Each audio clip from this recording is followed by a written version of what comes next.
Britain's news channel.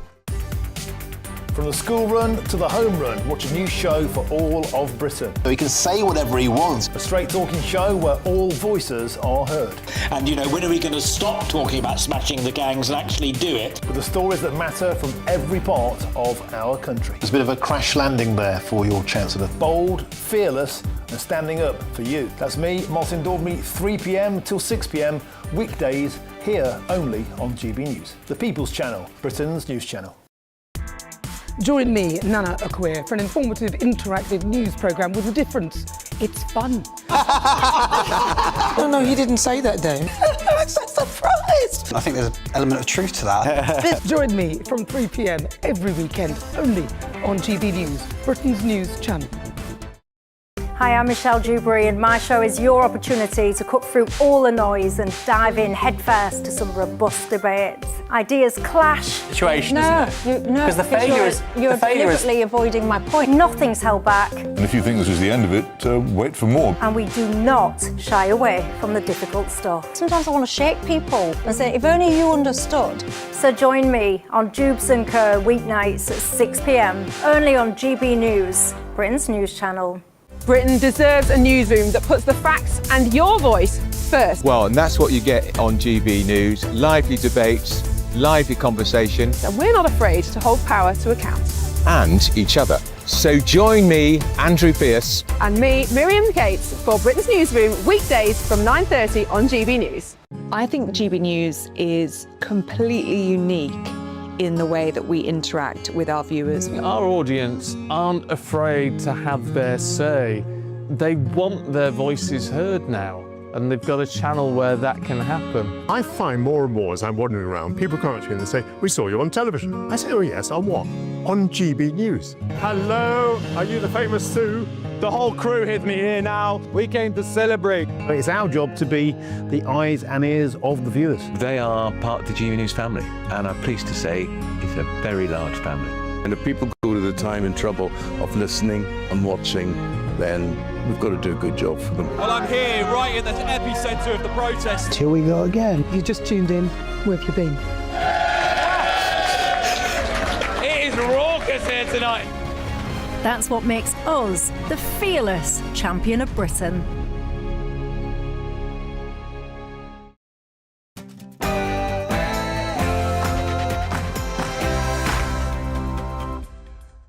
Live from London, England, this is GB News with the stories shaping Britain and America.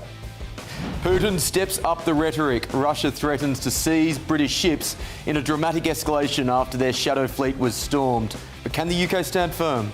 And Russia should be in no doubt about the resolve of this government and this Prime Minister. Our resolve to stand against Russian aggression in...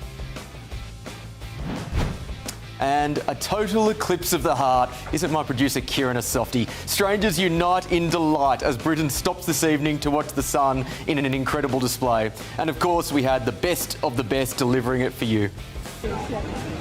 Oh my God, that's amazing. Most of the sun is now covered by the moon, a corona around the top. It looks incredible. And Caroline Levitt steps down, President Trump's press secretary, to step down at the end of August to spend more time with her family. That's often an excuse that you hear, but in this case I do believe it is genuine. This was her only a few weeks ago. I don't think there is a secret. You just have to show up every day and keep going. And it really does take a village. And emergency, ladies and gentlemen, it's a bit hot. But don't worry, the Prime Minister has called a Cobra meeting and now has a solution. We have today confirmed that the framework restricting the retail sale of those disposable barbecues is being extended. I will invoke my right under the Fifth Amendment of the Constitution to refrain from answering your questions. Cancel the barbecues, and I would suggest cancel Fauci at the same time. This is more trouble for the US's most famous doctor. Anthony Fauci's COVID messages are unveiled, revealing some inconsistencies, to put it mildly, with his vaccine messaging. I'm Will Kingston, and this is The Late Show Live.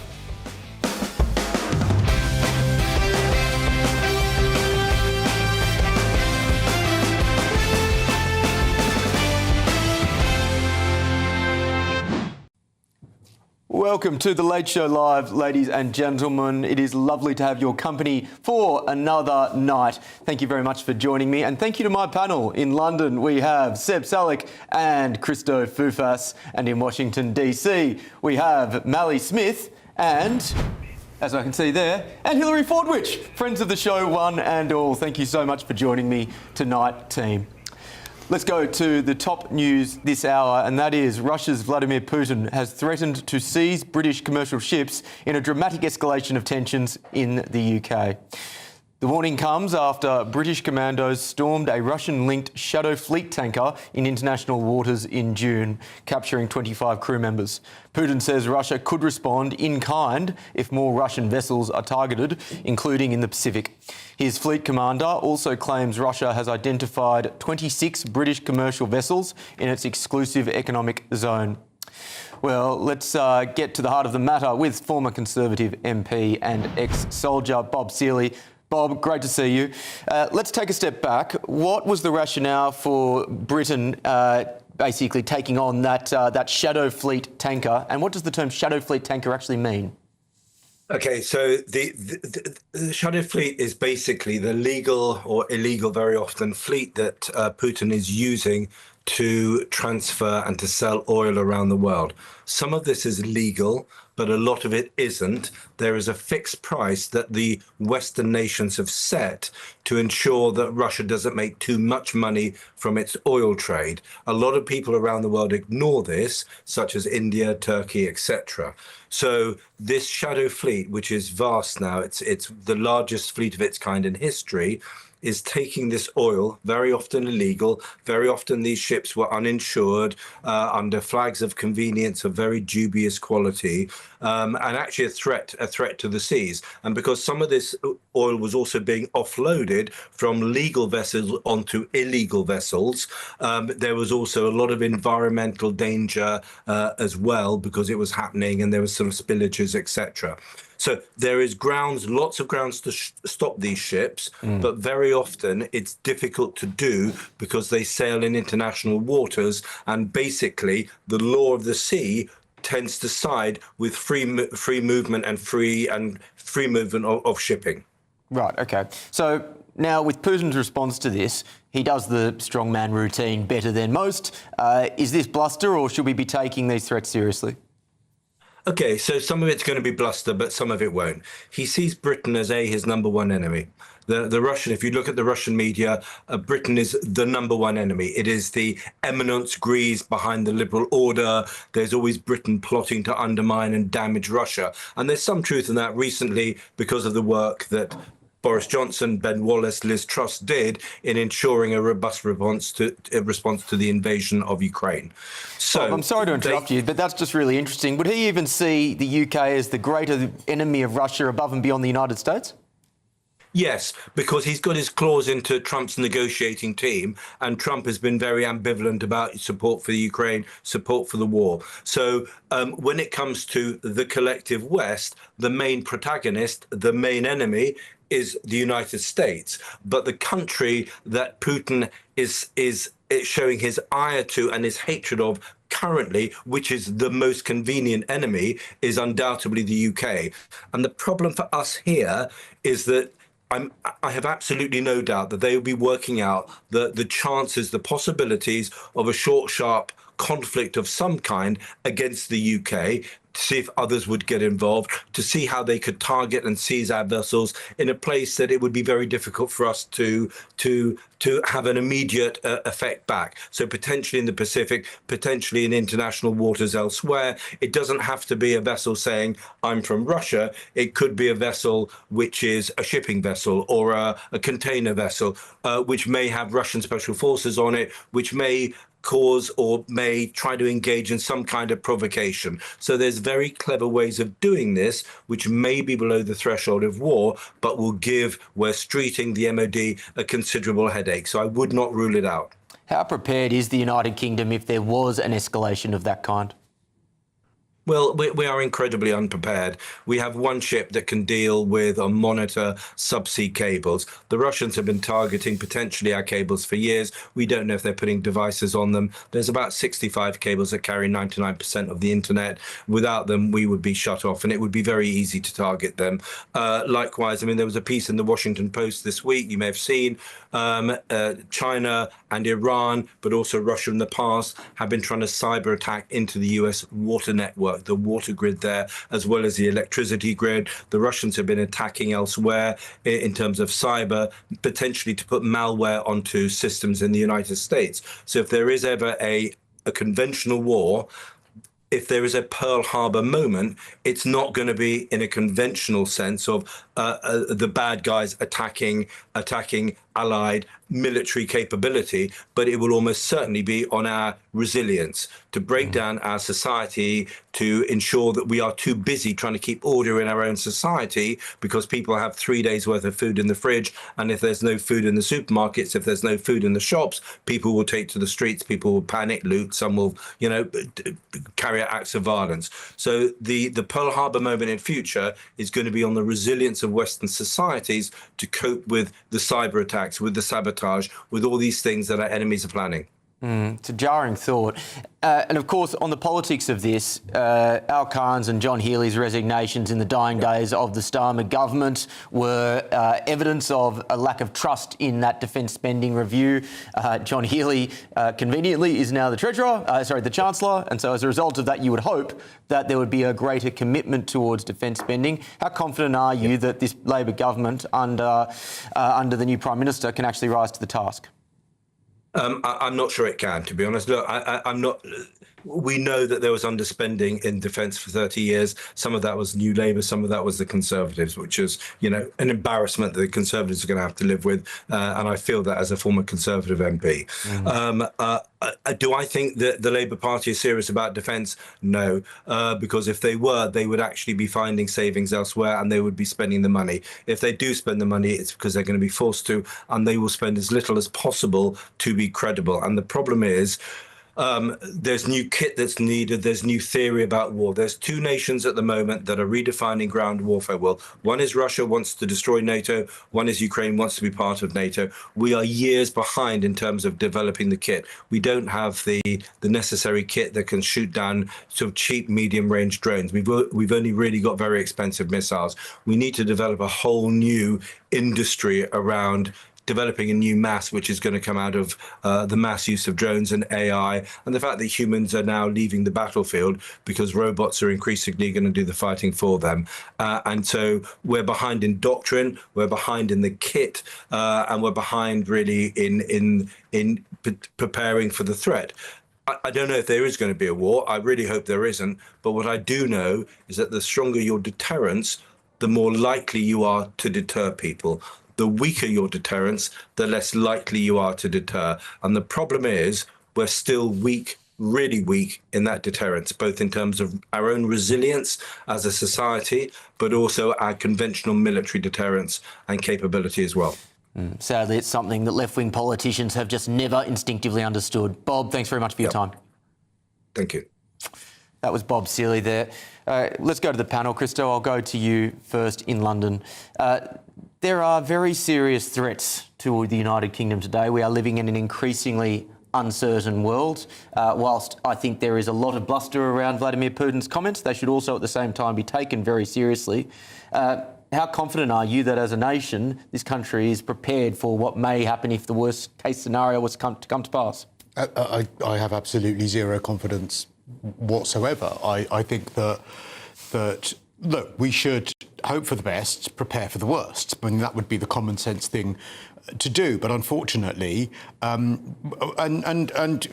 speaker there was absolutely correct. Successive governments have just absolutely neglected defence spending. And it's outrageous that we found ourselves in this position. I don't know whether what was just said there was accurate about the threat that Russia are posing directly to us and whether we are seen as their number one enemy, because a part of me wonders whether that's slightly overstating our position, bearing in mind our complete lack of defence at the moment. You'd think, well, if Russia was going to do something, they might well have done it already.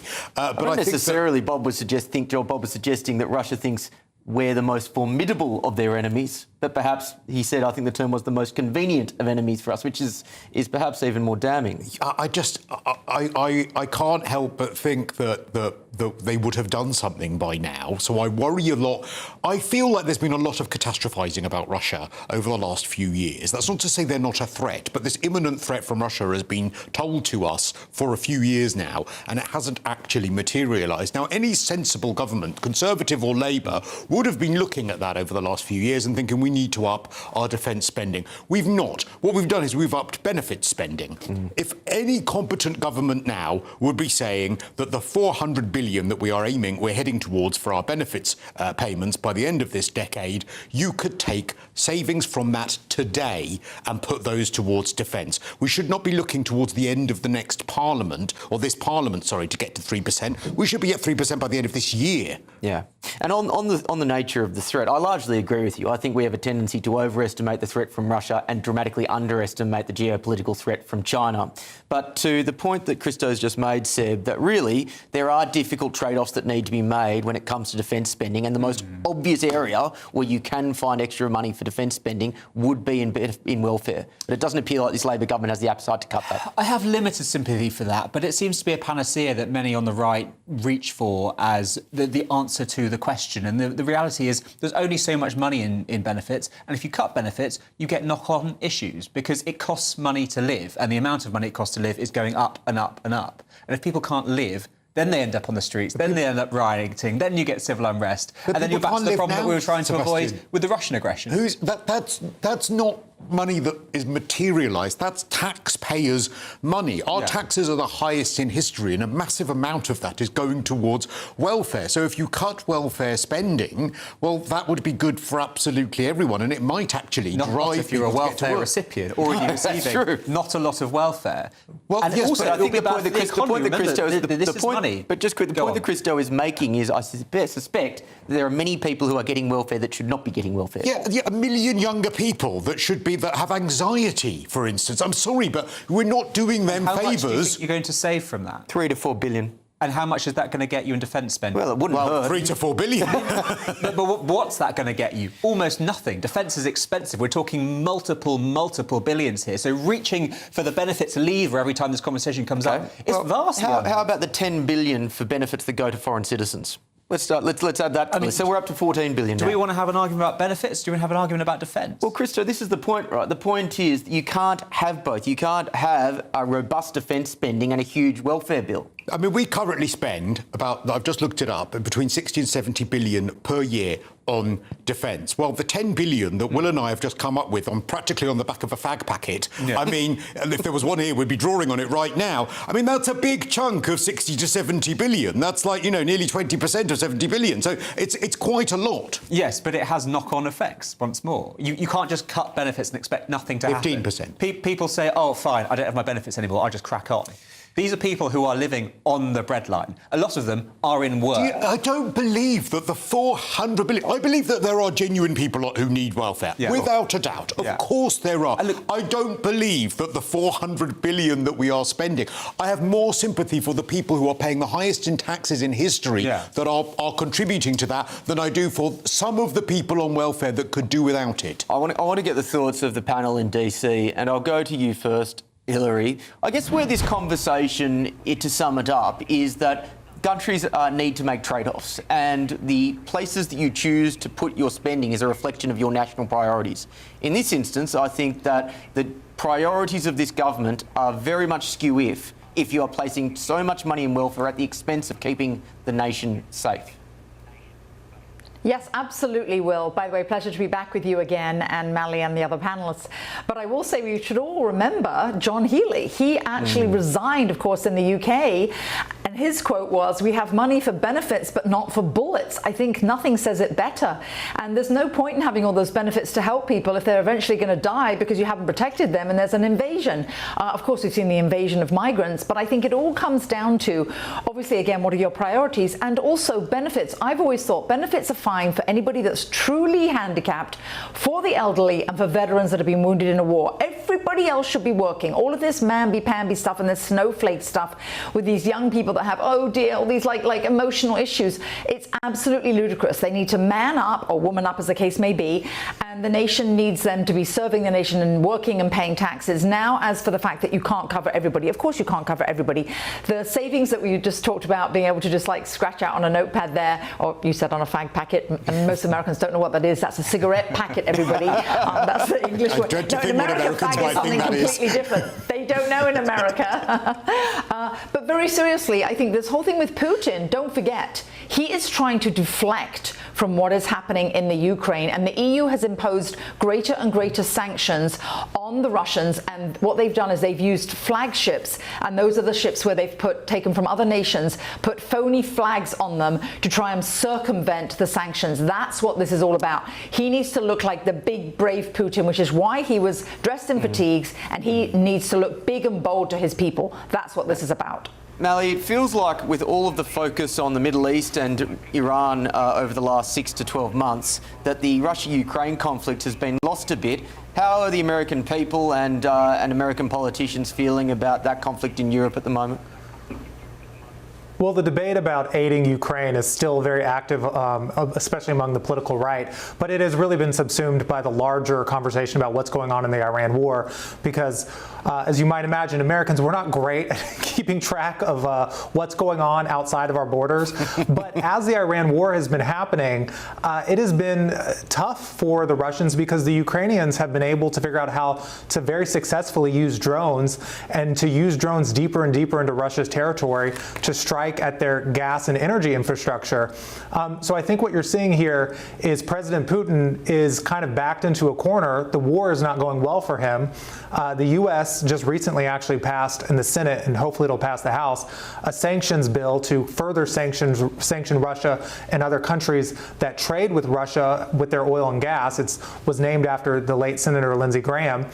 So if all of those things come to pass, Russia is going to be more isolated. I do think one thing, though, that could really help us is getting out of the Iran war and lowering energy prices, because the Russian economy is so dependent on oil and natural gas revenue, and that just feeds their military operation, that the spike in the gas prices from the Iran war has benefited them. But if we can get that pulled back some, you would really see them be squeezed. Hillary, it looks like you agree with that. So basically you agree with me, Mally. Yeah. No, I'm just shocked that Mally for once has agreed with everything I said. I agree with you on a lot of things, Hillary. Well, that doesn't make good television teams, so if you can find some areas to disagree on pronto, that would be fantastic. We will. We shall tonight, I'm sure. I've got no doubt. Christo, to round this out, the United Kingdom at the moment has put forward a defence spending review. You've got a Chancellor who, at least in theory, should be more committed to defence spending. What would you like to see in terms of the rhetoric from this government on national security in the next in the months ahead? A commitment to far greater defence spending far sooner than the end of this Parliament. I think the problem, and you've touched on this problem actually as well, is the fact that it goes against everything that the Labour Party really stand for. All of those backbenchers. Andy Burnham, I almost feel a little bit sorry for him, and it was part of the problem that Keir Starmer faced. Not that sorry for him, but a little bit, because there are common sense problems that we are facing, especially here in the United Kingdom. But you have a cabal of Labour backbenchers that it goes against every part of their ideological being to solve those problems in the way that everyone knows that they need to be solved. Defence spending needs to go up. Public spending needs to be cut back. Taxes need to be taken down. Businesses need to be incentivised. All of that gives us money, actually, for defence spending, ultimately. But it goes against everything those backbenchers stand for, and that is the problem. I think you do this intake a disservice. Remember that most of the MPs we have in Parliament came this year, or at least half of them did. A lot of them were made in Starmer's image, whether we like it or not. And these are people who are sensible, they're moderates within the party, and they understand the importance of defence. We need to be spending more on defence. I think they would agree with me. They could not put through even the most cursory of benefit cuts. They voted it down. Again, you're making it about benefits. We're talking about because that's about the ideological problem. Dug their heels in on defence. All right, well, let me know your thoughts by visiting gbnews.com/your say. Coming up on The Late Show Live. Oh my God, that's amazing. Most of the sun is now covered by the moon, a corona around the top. It looks incredible. That was GB News' specialist eclipse reporter, Christopher Hope. Millions stared up at the sky to see the rare solar eclipse. It's the most significant solar eclipse since 1999. We'll be discussing that next on The Late Show Live, only on GB News.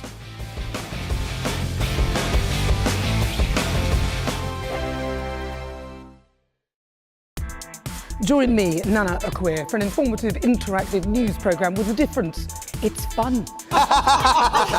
No, he didn't say that, Dave. I'm so surprised. I think there's an element of truth to that. Join me from 3 p.m. every weekend, only on GB News, Britain's news channel.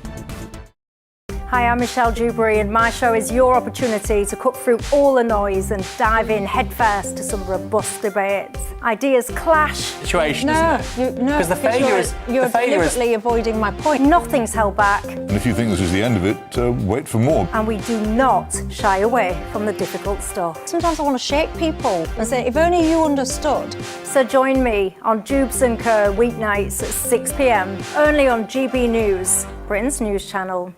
From court mornings to warm family brunches, from football to tennis, in the car, in the kitchen. GB News Breakfast is there with the stories you need and the conversations that matter. Anyway, let's talk business. Well, it has been a historic night in British politics. It's astonishing, isn't it? We're here again to start your day just right. GB News Breakfast. Every morning from 6 a.m. Only on GB News. Britain's news channel. Some people enjoy lazy Sunday mornings, but not me. What's the truth of the matter? So that's a very live question. Would you support him if he waters down these plans? Before the spin sets in, I'll be getting to the truth. This is personal. No soft questions, no easy answers. It's one thing if the state has rules in this country. It's another thing whether the police and others actually police them. Setting the agenda and holding those in power to account. You can't really blame her if the system is set up this way. You will not want to miss it, trust me. The Camilla Tominey Show, Sundays from 9:30, only on GB News. From the school run to the home run, watch a new show for all of Britain. He can say whatever he wants. A straight-talking show where all voices are heard. And, when are we going to stop talking about smashing the gangs and actually do it? With the stories that matter from every part of our country. There's a bit of a crash landing there for your Chancellor. Bold, fearless and standing up for you. That's me, Martin Daubney, 3 p.m. till 6 p.m, weekdays, here only on GB News. The People's Channel, Britain's news channel. Westminster's full of talk, but out here, it's the real world. Am I allowed to talk now? No, that's it. This is where it matters, real people and real lives. That's what politics is all about. In fact, has Trump made a good start? No. Straight answers, no spin, and just a couple of pints. How many fingers have I ever got up? About 10. So join me for Lee Anderson's Real World every Friday at 7 p.m, only on GB News. The People's Channel, Britain's news channel.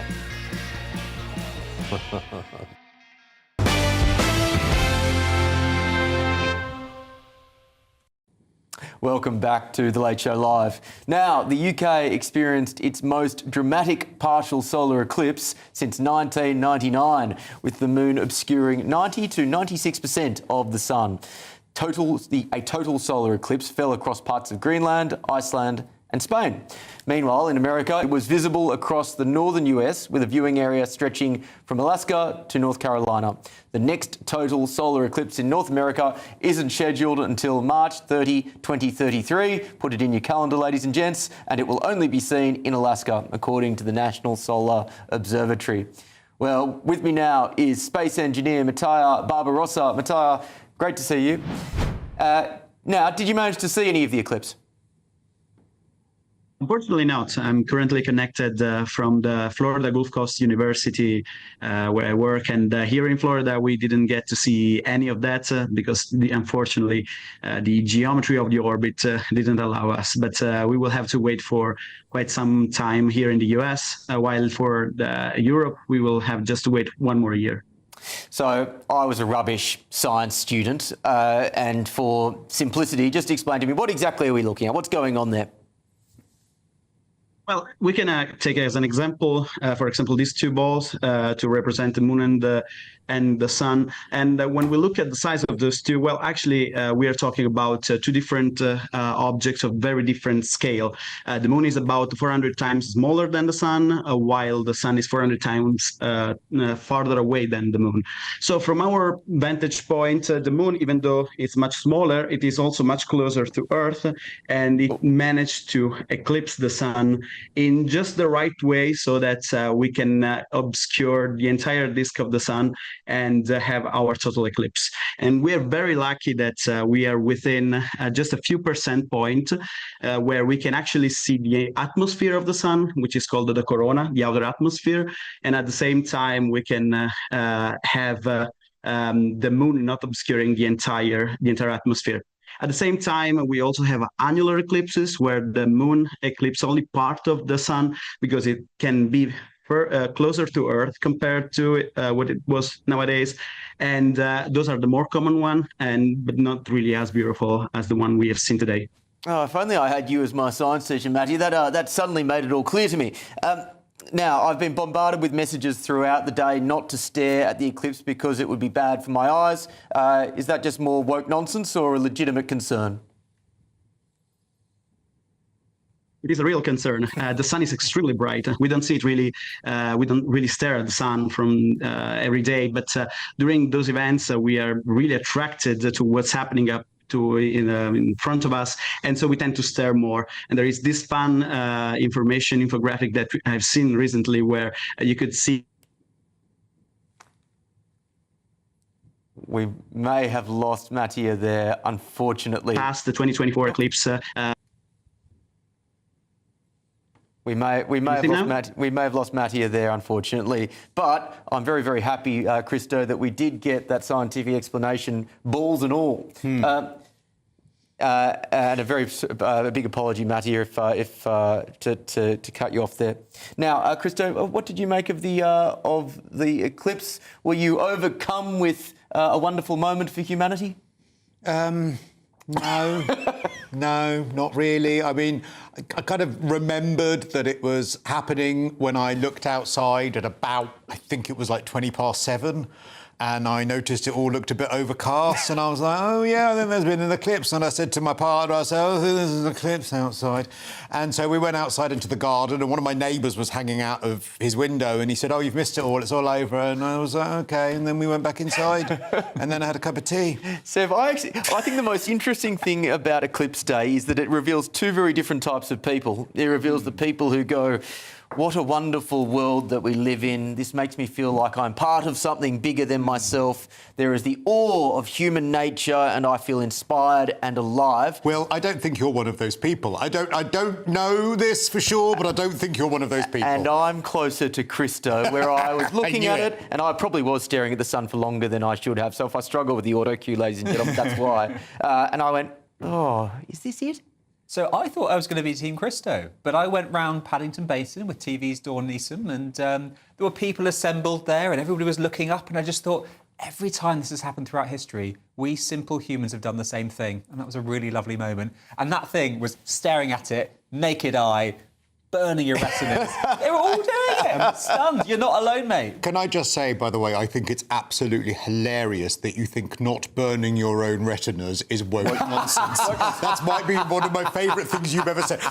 Woke nonsense, wanting to make sure I keep my eyesight, damn those wokies. I had a good stare at the sun for 20 seconds as a political statement. Oh, good. Just to spite them. And it never hurt me. Exactly right. I'm not going to have this, OH&S safety culture thrown in my my face yet again. If I want to stare at an eclipse without glasses, I'm going to stare at an eclipse without glasses. That'll teach them. That'll teach them. Now, what am I meant to be reading here? No. No, but the one thing I would say, which I really enjoyed, I was at Battersea Park with my girlfriend watching it, and there were picnic rugs everywhere. And in a day and age where there are less and less things that bring us together as a community, this was one of those moments that reminded you of those shared moments that bring us together. And I really enjoyed that, Seb. It sounds like you had a similar and experience. while we were all distracted, Bill Gates was able to install some 5G masts. So everyone's a winner. I wouldn't put it past him.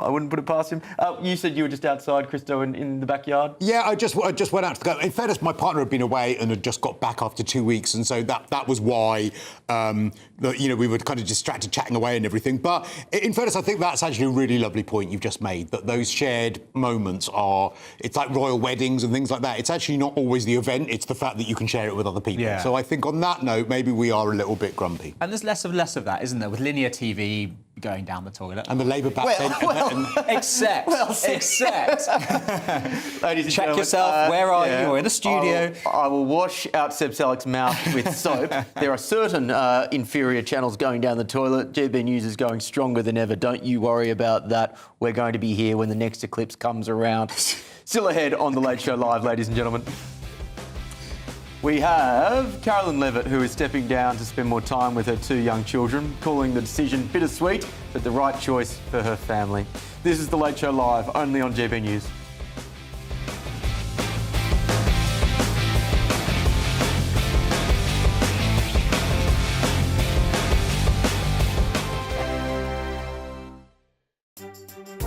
Some people enjoy lazy Sunday mornings, but not me. What's the truth of the matter? So that's a very live question. Would you support him if he waters down these plans? Before the spin sets in, I'll be getting to the truth. This is personal. No soft questions, no easy answers. It's one thing if the state has rules in this country. It's another thing whether the police and others actually police them. Setting the agenda and holding those in power to account. You can't really blame her if the system is set up this way. You will not want to miss it, trust me.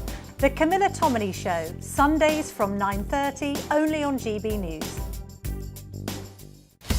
Breaking news, live updates, stories that matter. From the heart of the GB newsroom to every corner of Britain, with our team of dedicated journalists across the UK. GB News bulletins are there to deliver the latest news that matters to you. Bulletins on GB News, the People's Channel, Britain's news channel.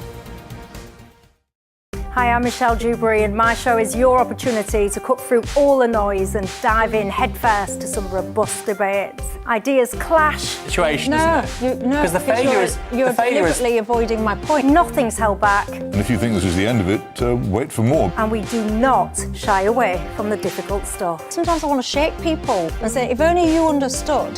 So join me on Dubes & Co. weeknights at 6 p.m, only on GB News, Britain's news channel. Britain is not just a geographical expression. We are a people bound together by history and culture that are distinctively British. Join me to celebrate our music, theatre, artworks and literature, which we can explore and enjoy together. Everybody's welcome. Sunday with Michael Portillo. Every Sunday at 11 a.m. on GB News, the People's Channel, Britain's news channel. I've been in Westminster for a long time, but I know that though power may be here, its effect on people's lives is across the whole of the country. We may be where rules are made, but it's where they're implemented that matters. Join me, Jacob Rees-Mogg, for forthright and frank discussion on where Britain has come from, where it's going, and where it will end up. That's State of the Nation, Monday to Thursday, 8 to 9 o'clock. Vox Populi, Vox Dei. From the school run to the home run, watch a new show for all of Britain. He can say whatever he wants. A straight-talking show where all voices are heard. And, when are we going to stop talking about smashing the gangs and actually do it? With the stories that matter from every part of our country. There's a bit of a crash landing there for your Chancellor. Bold, fearless and standing up for you. That's me, Martin Daubney, 3 p.m. till 6 p.m, weekdays, here only on GB News. The People's Channel, Britain's news channel.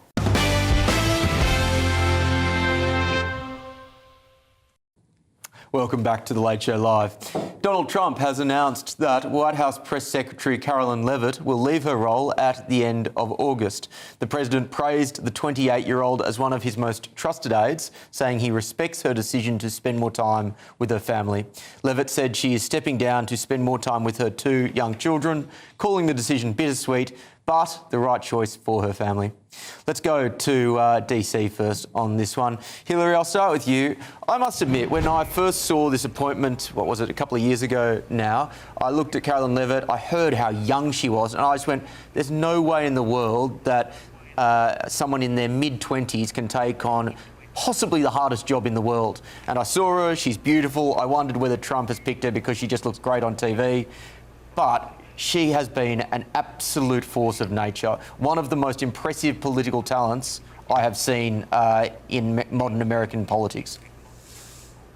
Absolutely, couldn't agree with you more, Will. And I thought she was not only so articulate, so erudite, but there were times where she was so wise because she would bring up something, a current issue, and relate to something that had happened decades ago. Whether she's just a total nerd as well and reads up on it, I just could not believe how well she actually represented President Trump, the administration, and unlike previous press secretaries that had to keep looking through their binders and reading their notes, I don't even know that she ever did that. Yes, I totally agree with you. Now, I will say, as a mother, raising young children on my own, and I headed global business development for KPMG worldwide, it is really, really tough to be away from your children. What is good about this situation, I think, we're not losing Caroline Leavitt, though. She is going to be, per President Trump's remarks, she is going to be behind the scenes. I've heard from people that know people that she's going to be very much part of his inner circle, part of his strategy for the midterm. So I think she'll be there strategically and tactically where we need her, which is giving great advice. And President Trump listens to her, which we can't say about everyone else.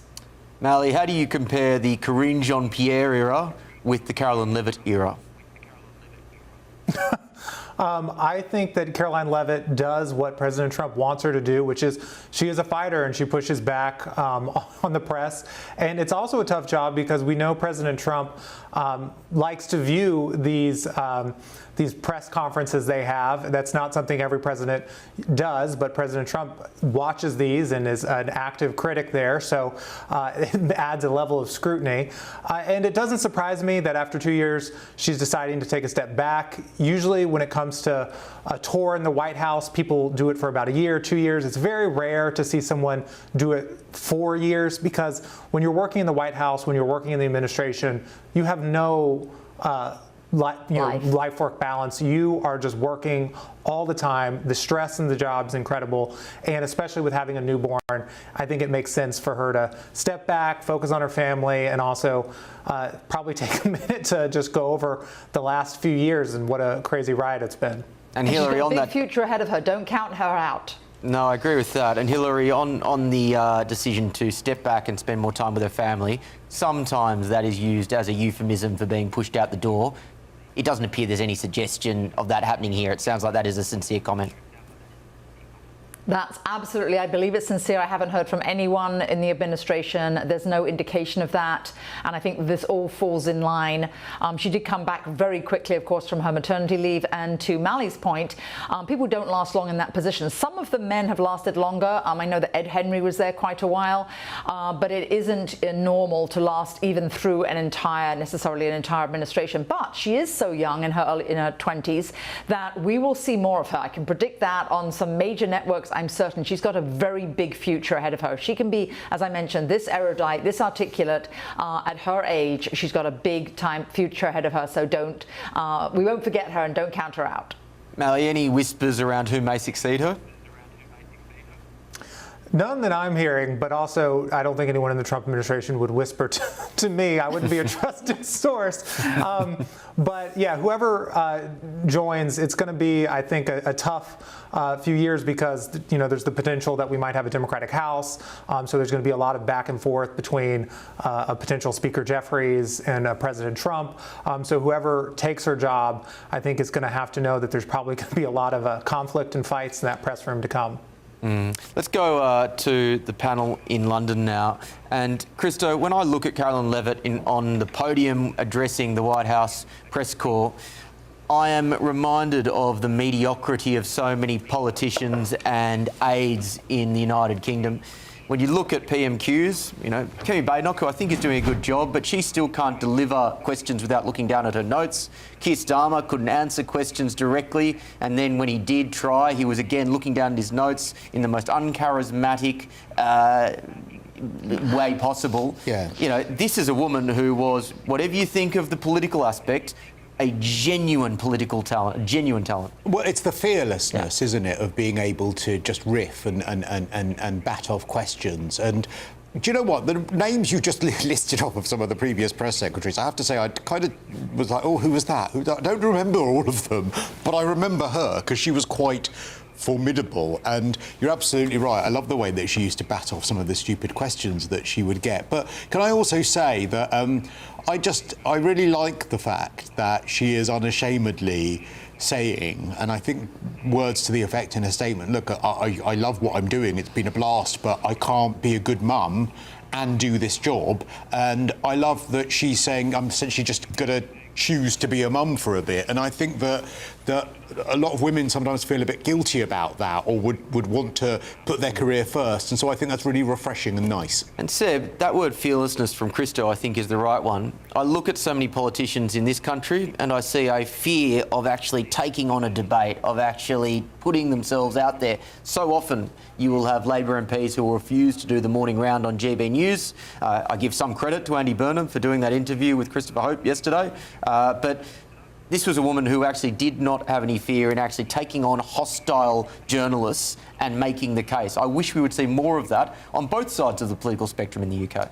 Yeah, I think you have to be careful about comparing a press secretary with an MP or another politician, because their skill set is so much broader. There's so much else they have to be able to do. And the cost politically of messing up an interview for them could be huge, whereas for a press secretary, it's kind of part of the rough and tumble of the job. That said, I kind of do wish we had a similar role here, and Boris Johnson was on the way to doing it, and it was a shame that it fell apart in the way it did. But I feel like some kind of a figure who could stand up for the Prime Minister, stand in for the Prime Minister and answer questions might not be a bad idea. There's not a lot I would import from America, but that's maybe one of them. But then maybe that's the kind of thing we should be thinking about. The Deputy Prime Minister doesn't really, it's more of a ceremonial role. That could be the Deputy Prime Minister if we had articulate, brilliant politicians. But the other thing... But the problem is that we get people like David Lammy, and so that's Christo kind and of... what did we ever do to deserve that? That's the question. But I think that there is a fear among many people in politics nowadays of having too much of an opinion, or doing so without having checked that they're absolutely right with their notes, and all these things because of social media, because of the fact that there'll be a pile-on. And actually what they don't realise is that people might dislike your opinion, but they'll dislike you more for not having one. Yeah, and the success of people like Nigel Farage is precisely because they are perceived as being authentic. Now, again, it is a very fine line where the cost of a gaffe has arguably never been greater. So you've got to be good. But someone like Caroline Levitt was precisely that. So it will be very interesting to see what she does next. It will be very interesting to see who succeeds her as we move towards a critically important midterms in the United States. But I would end on this segment by saying this was an formidable political and communications talent, and I think she will be missed by the Trump administration. Still ahead on The Late Show Live, ladies and gentlemen.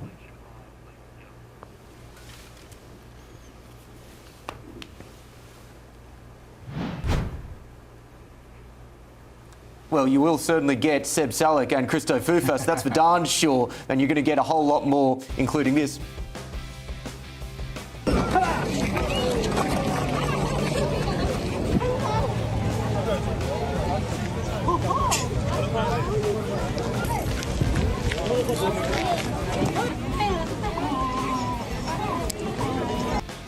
What a clown show. A viral clip shows entertainers performing at a migrant camp in La Plage, North France, where people are preparing to cross the channel. We'll be discussing that and much more coming up on The Late Show Live, only on GB News.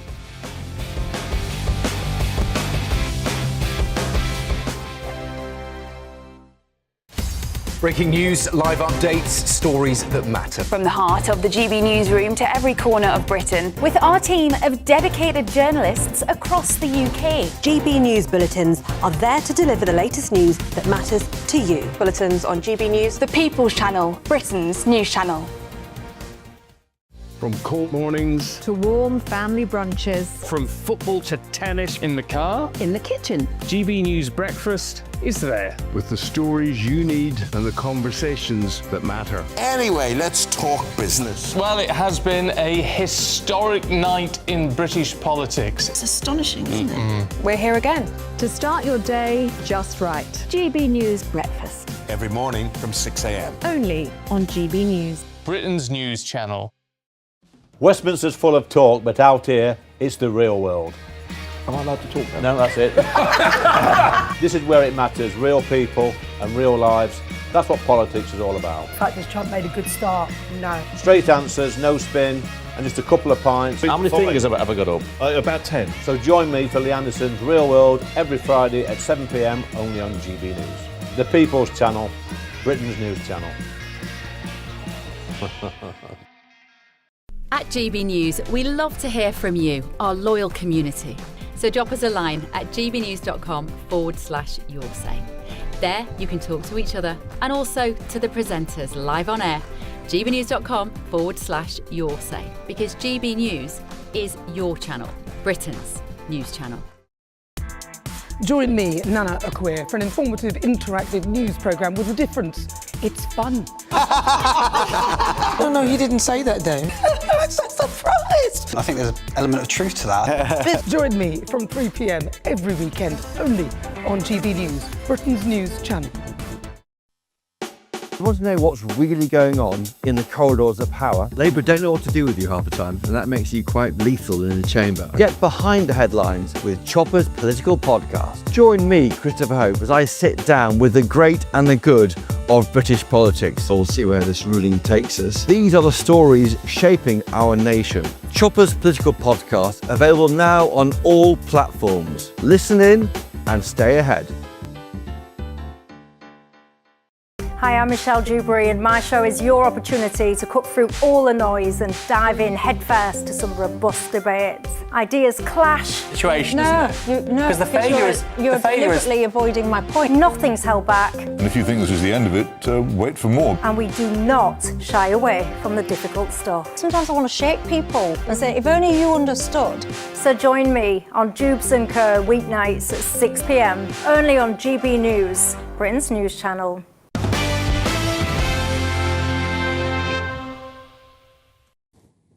Welcome back to The Late Show Live. A juggling troupe has performed at a migrant camp in La Plage, northern France, where people preparing to cross the Channel gather.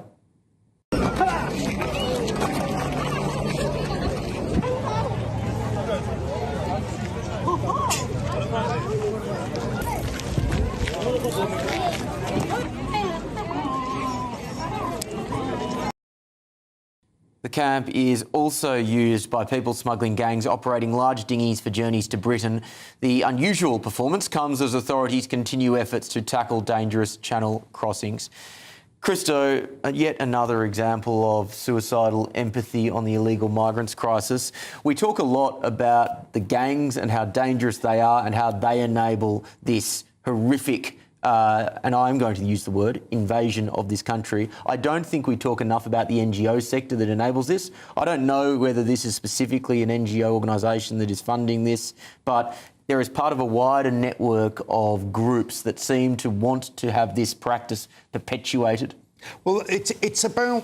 Well, firstly, there's a part of me that thinks, well, look, getting you used to seeing clowns, I mean, it'll prepare you for the, political elite that you'll meet when you get to the United Kingdom. So that's quite good. But look, if it is helping, like, you can't, if people are there already, giving them food, giving them blankets, having that level of compassion, I've no problem with, actually, because you should have a basic human need for the things that a person has to have. It doesn't. It's yet another incentive to add on to the long list of incentives that we provide these people. But it doesn't thrill me that we have to do that, or that NGOs have to do that. But if people are there, you can't leave them to just like die of diseases and things like that. That is a terrible thing to do, I believe. However, there is a line between giving someone the basic necessities that they need in order to not die and entertain them and make their lives much happier as a result of being there, especially if they are gathering to cross and basically illegally enter another country. That is very different. So I would say that this is very different and not something that I can actually get my head around at all. Seb, yes, I do think that food and free food is, by definition, an incentive. But more generally, what do you make of these sorts of groups that seem to want to enable the illegal practice of crossing the English Channel? Which groups, sorry? Well, apparently it's some sort of clown troupe, which again I put into the broader bucket of non-governmental organisations that enable this practice. I've only seen a 10-second clip that you've seen, but I did not interpret that as they are enabling illegal migration or seeking asylum. They were people who'd come to Calais to entertain some people who are incredibly down on their luck. Down on their luck? They're about to get free hotel accommodation. These are people who are leaving war-torn No, you can't make that generalisation. No, you can't. They're not doing that for a blanket and a clown show in Calais. How can you make the general... Some of those people may well be. Some of those people may well be, though I think most of the British public now are their hospitality, even for the minority that might have come from a war zone, has worn enough thin. But you can't say that they have all come from a war zone. Some of them are economic migrants, without a doubt. There will always be, in any group of people, there will be a subset of those who are trying to abuse the system. Some might say majority. What specific wars are taking place at the moment these people are fleeing from? Well, the Afghanistan war is still having a fallout. That's currently run by the Taliban. That's a fallout. That war has been over for many, many years. There was a war, that's not a war zone anymore. What war zones are these people fleeing from? It's an incredibly unsafe place if you're a woman. No. What war zones are these people fleeing from? There's a war in the Yemen at the moment. Benjamin Butterworth went on holiday to Afghanistan a couple of weeks ago. What point are you trying to make? Well, the point is very. Why are people going there on holiday? Well, because he's not a political dissident. He's not a woman. So the men. So it's the men. Sorry, is your assertion that Afghanistan is safe?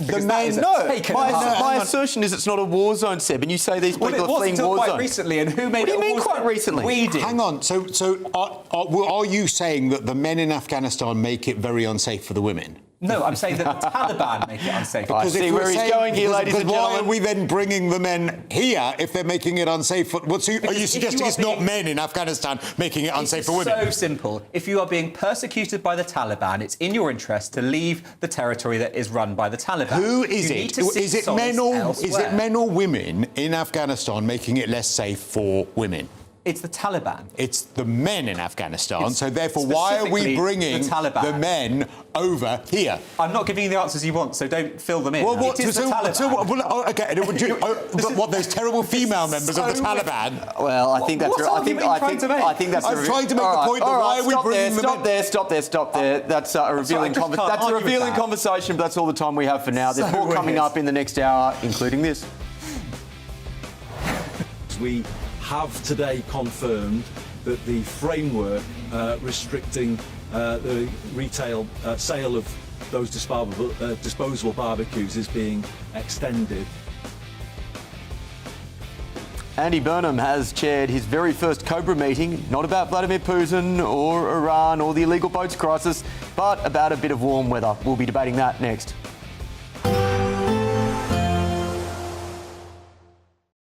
Today, clouds overhead, total zen within. Boxed Solar sponsors the weather on GB News. Hello, very good morning to you. This is your latest GB News weather update from the Met Office. There is an extreme heat warning across central eastern parts of England through today because temperatures are going to be exceptionally high. Lots of sunshine across many parts of the UK, but cloudier towards the northwest. We also have some outbreaks of rain across western parts of Northern Ireland, perhaps feeding into more eastern areas, and then some heavier bursts of rain across the northwest of Scotland, the odd spot of rain for central and eastern parts.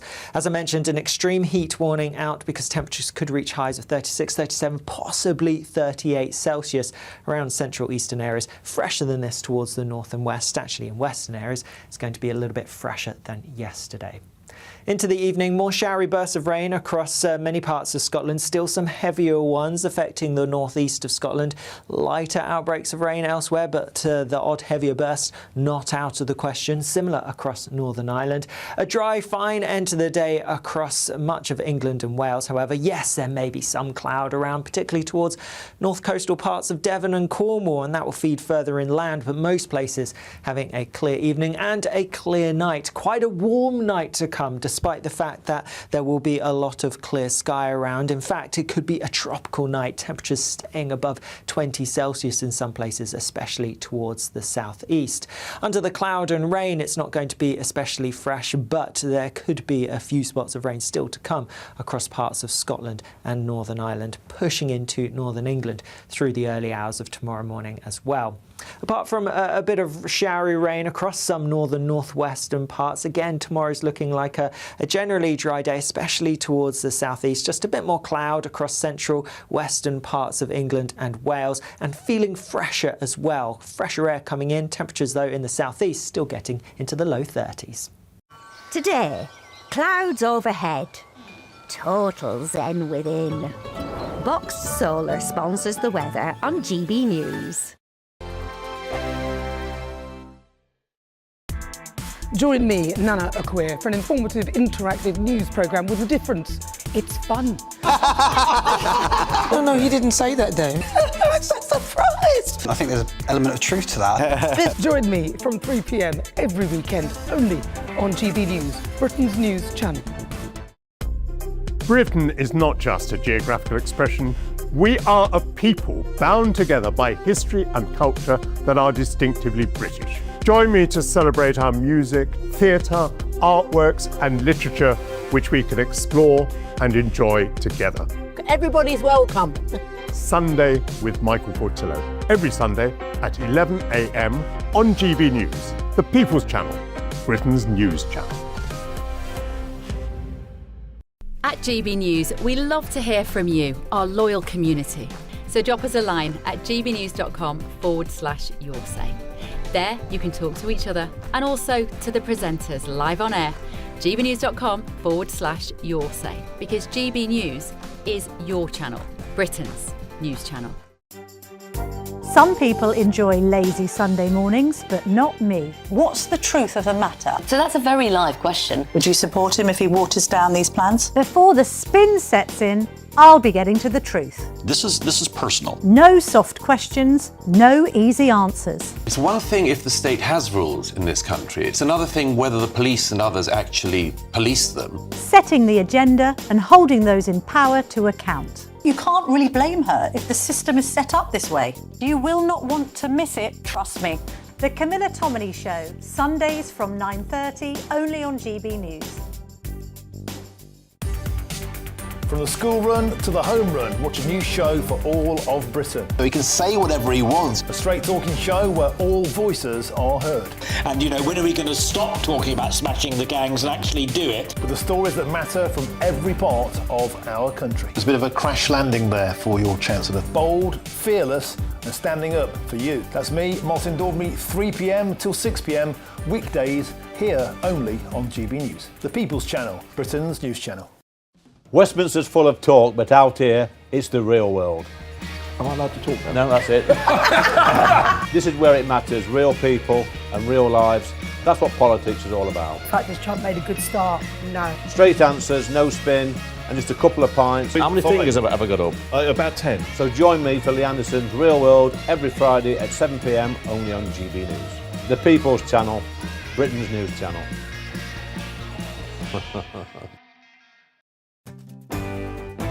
I'm Tom Harwood. This is GB News, Britain's news channel.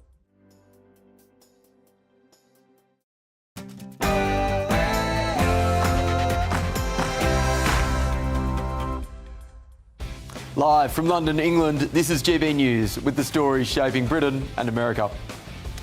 Emergency, emergency, it's hot, ladies and gentlemen, but don't worry, the Prime Minister has called a Cobra meeting and he now has a solution.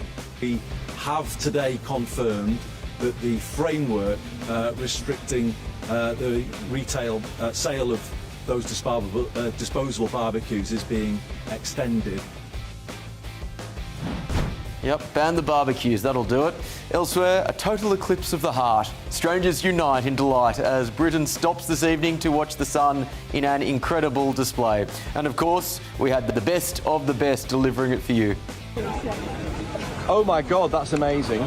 Most of the sun is now covered by the moon, a corona around the top. It looks incredible. That was Christopher Hope in the very specialist role of eclipse reporter. Elsewhere, Carolyn Levitt has stepped down as Donald Trump's press secretary, or she will do at the end of August, to spend more time with her family. This is what she was saying only a few weeks ago. I don't think there is a secret. You just have to show up every day and keep going. And it really does take a village. And more trouble for the US's most famous doctor. Anthony Fauci's COVID messages are unveiled, revealing some inconsistencies with his vaccine messaging. I will invoke my right under the Fifth Amendment of the Constitution to refrain from answering your questions. And the race for 2028 has kicked off. Marco Rubio has sat down for an in-depth interview with Kate Miller alongside his wife. As rumours swirl, he's taking a 2028 bid very seriously. I did, at one time, maybe 4 or 5 years ago, I tried this thing called keto. You've heard of this? Yeah, keto. Okay? And you just eat all this protein. And so you go through this massive withdrawal from sugar and carbohydrates for the first 72 hours. It was a near psychotic event for me. That was Marco Rubio hitting on the big issues. I'm Will Kingston, and this is The Late Show Live.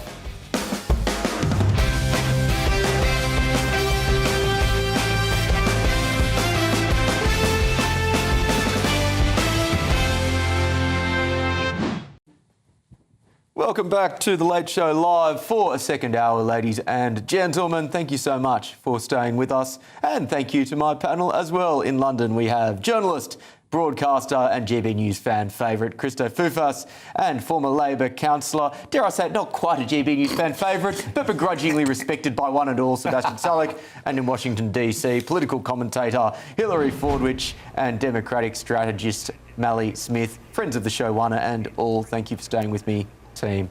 Let's go to the big news at the top of this hour, and that is Prime Minister Andy Burnham has chaired his first emergency Cobra meeting due to the extreme weather that the UK has been facing. Here is what he said after the meeting.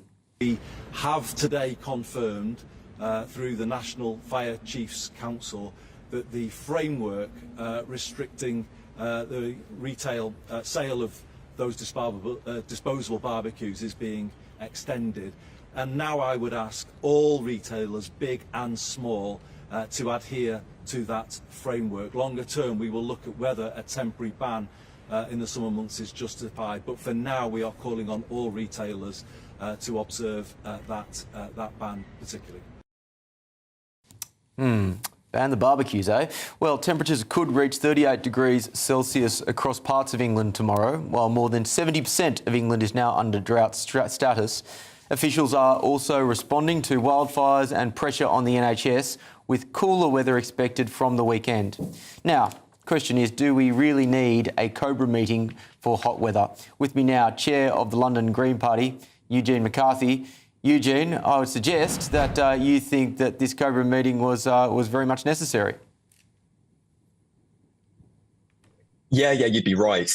This is plain and simple a national emergency. We're seeing thousands upon thousands of excess deaths.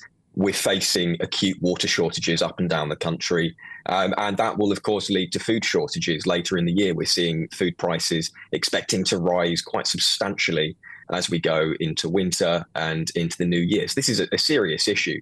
And this is something that the Green Party has been raising for a long time, that as the climate changes, events like this will become more and more common and more extreme.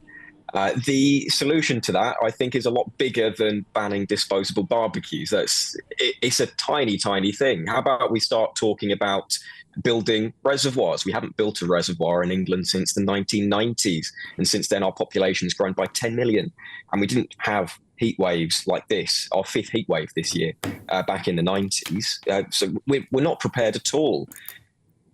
On that final point, I couldn't agree with you more. My girlfriend's mum, who lives in Kent, has been without water since Wednesday of last week. It's extraordinary, the problems that are going on there.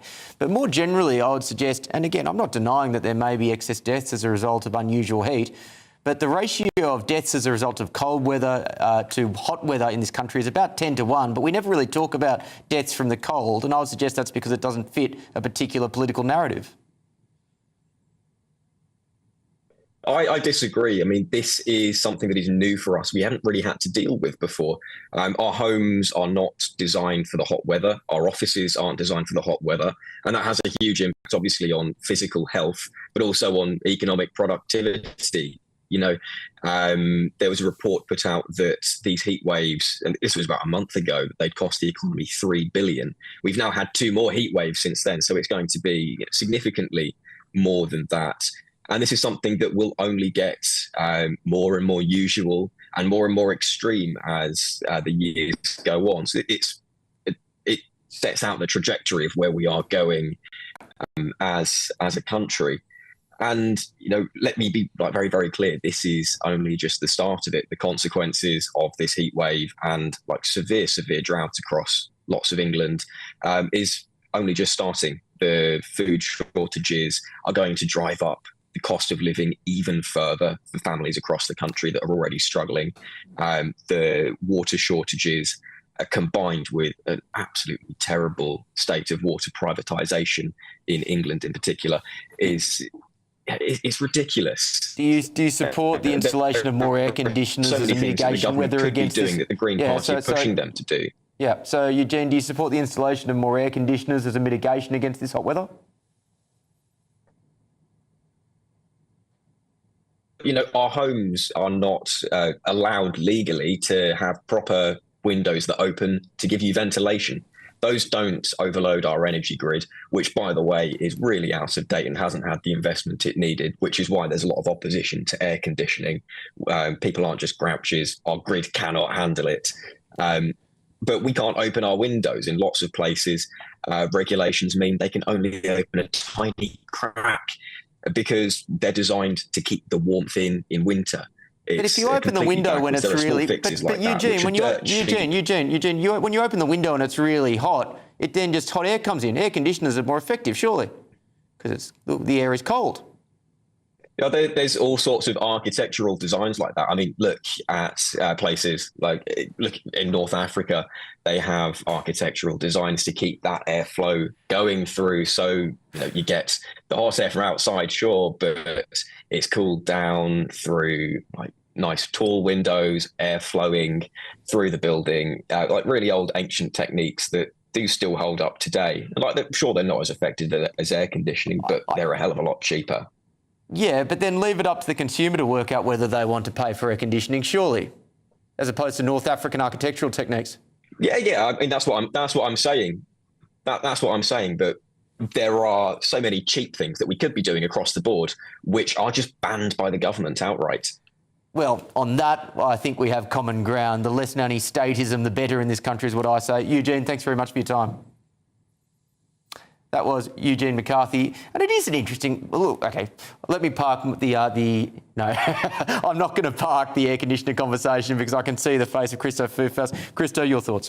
Well, I mean, no, some of what he said, I actually thought he had some common sense. Yeah, I agree. I thought I'd say that about the water companies being absolutely terrible and our lack of reservoirs, but we can't build a block of flats in this country for love nor money. Right? Just as things are today. Trying to get planning permission for anything is hard enough. We also have thousands, hundreds of thousands of homes in this country that were built in Victoria times, Georgian times, during the 40s, 50s, Edwardian era, all of those sorts of things.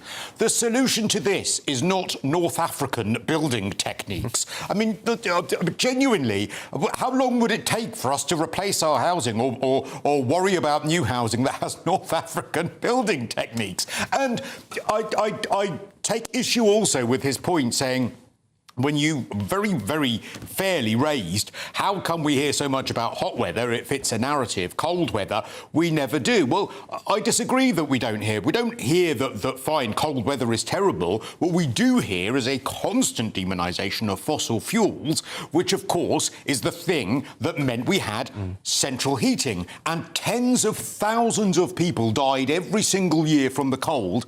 It is an inordinate number of people that has been saved annually in this country as a result of the advent of central heating, a thing that is demonised constantly. And he says the grid wouldn't cope with air conditioning. Well, the reason that you're saying the grid won't cope with air conditioning is because we've stopped drilling for oil and using fossil fuels to power the grid. Seb, no. It's the grid capacity, it's the grid technology. It's not what you're powering the grid with. I mean, you talk about... Well, fine, increase the capacity then. Drill more, get more going in. Well, no. It's not about what you put in it. It's about the grid itself. Fine, increase the capacity of the grid so that we can all be cooler.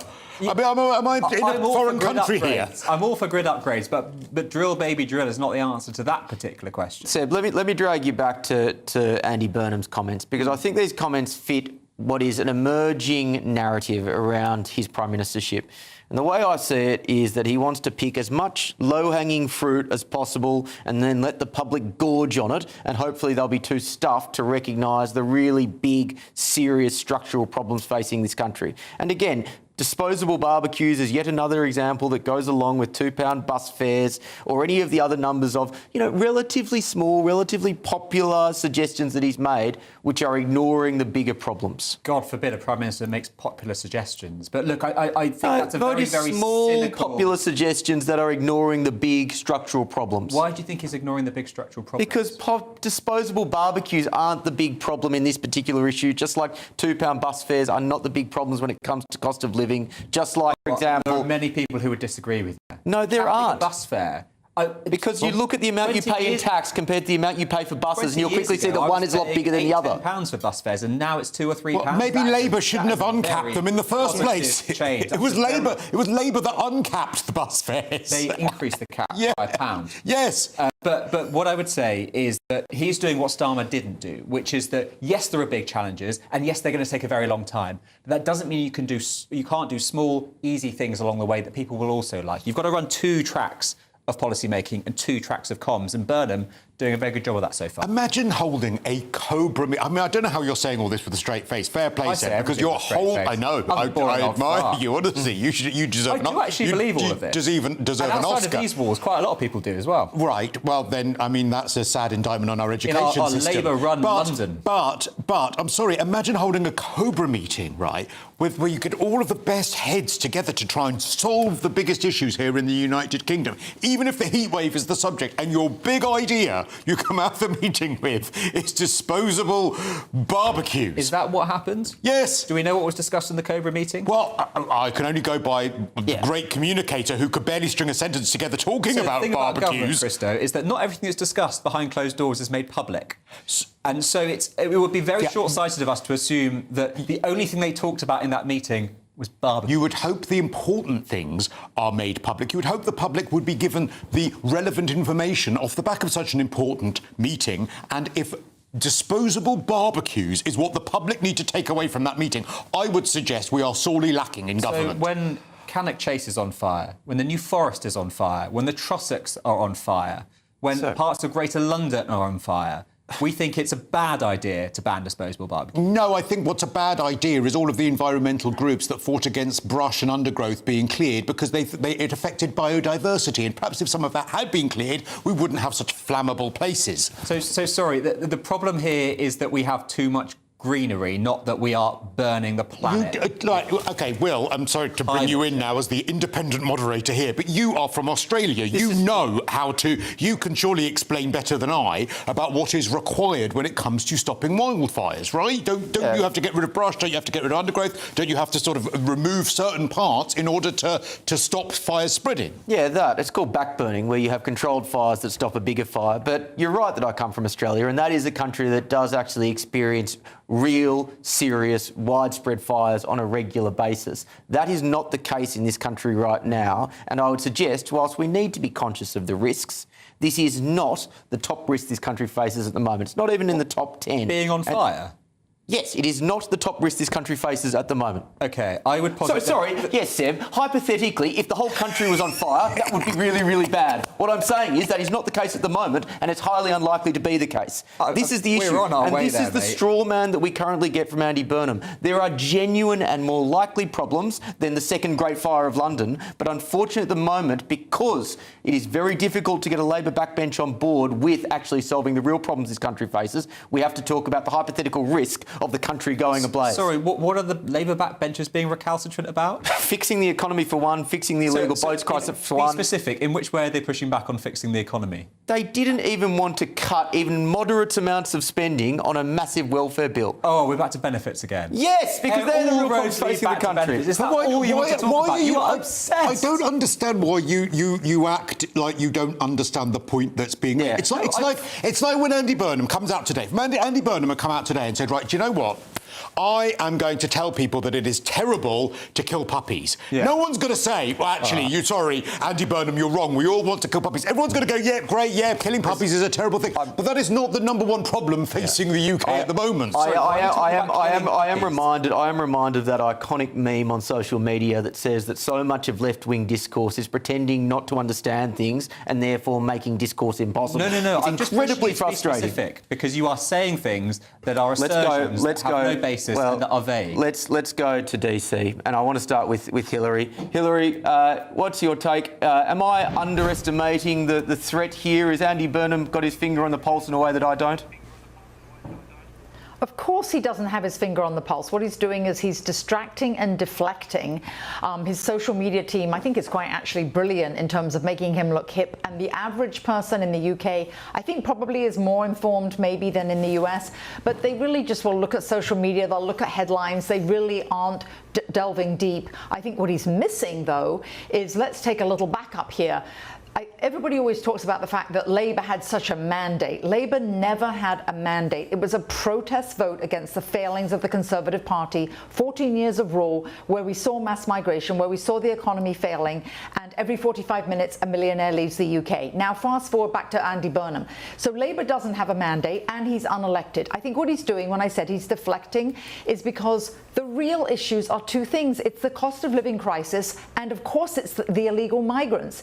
And so this first of all, number one, this listening tour, he doesn't have to go listening to anyone. It looks to me more like a campaign tour. I bet that he actually at some juncture will call an election because he still realizes, of course, that the right needs to unite. Now down to your actual question. He needs to deflect and he needs to go on silly little issues. Why? Because the main issues he can't address and or has no solutions to and won't address. Those are his failings right now. And the British public knows it. Mally, you're a political strategist. What do you make of Seb's two-track approach, whereby if you can't deal with the bigger problems at least straight away, it makes sense to pick off smaller little things to try and build, I guess, some political capital up? Well, look, I think overall, Burnham is going to be judged on two things: whether he can continue to curb illegal immigration, and second, whether he can get the British folks feeling better about the economy. But with that being said, when you are in a leadership position, you're dealing with a lot of issues at once. So I'm not opposed to him working on the fact that the UK has an extreme heat wave right now, and because of climate change, these things are only going to get worse. At the Department of Labor, when I worked for President Biden, one thing I worked on was protecting workers from extreme heat. These things are only getting worse. In 2000, we had about 200 to 300 workers die, or people die, across the United States because of extreme heat. Now we have around 2,000 people die every year from extreme heat. So we're seeing the impacts of heat and what that is doing to folks, workers, everyone in between. And one thing just I will quickly, note as a political strategist, what's the population of the United States? The population of the United States is fairly large. We have 300 million people, but I still don't want folks who work outside. Again, every death is a tragedy, but 2,000 deaths out of 300 million as a result of hot weather.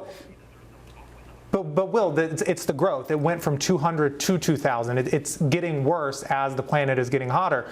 And when you have a department in the United States called OSHA, the Occupational Safety and Health Administration, you do want to figure out how you can help workers who work outside. I know it might not affect you, Will, because you voluntarily stare in the sun, but a lot of folks who are working outside and sweating might be wanting to have, a water break, which is not mandated by law in the United States to protect workers from extreme heat. So I'm just saying that there are issues, and it is something that we should look at.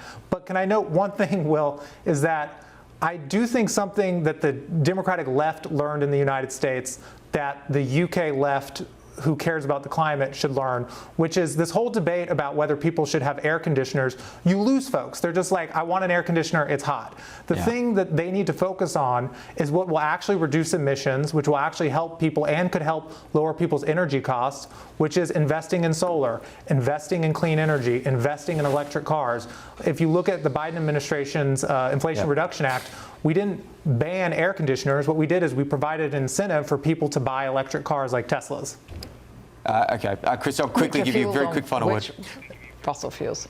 No, I mean, I was just going to ask basically whether the 200 deaths going to 2,000, to what extent the population increased overall in the United States, and is the number still reflective when it comes to a proportion of the population? I'll leave that to our more mathematically minded viewers, but in the meantime, still ahead on The Late Show Live, ladies and gentlemen. I did, at one time, maybe 4 or 5 years ago, I tried this thing called keto. You've heard of this? Yeah, keto. Okay? And you just eat all this protein. And so you go through this massive withdrawal from sugar and carbohydrates for the first 72 hours. It was a near psychotic event for me. On the subject of low-hanging political fruit, that was United States Secretary of State Marco Rubio, whose podcast appearance has gone viral. Is he positioning himself to take on J.D. Vance for the 2028 Republican nomination? This is The Late Show Live, only on GB News.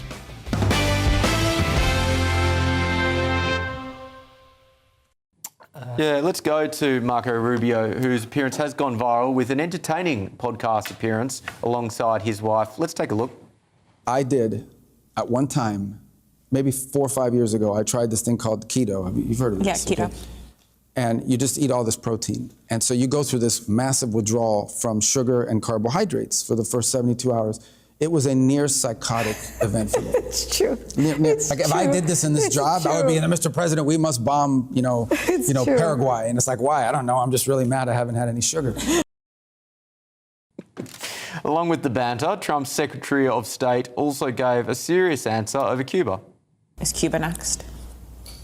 I think Cuba, I'm confident that Cuba, by the time, this administration's over, but before this administration ends, will be on an irreversible path towards a much different future.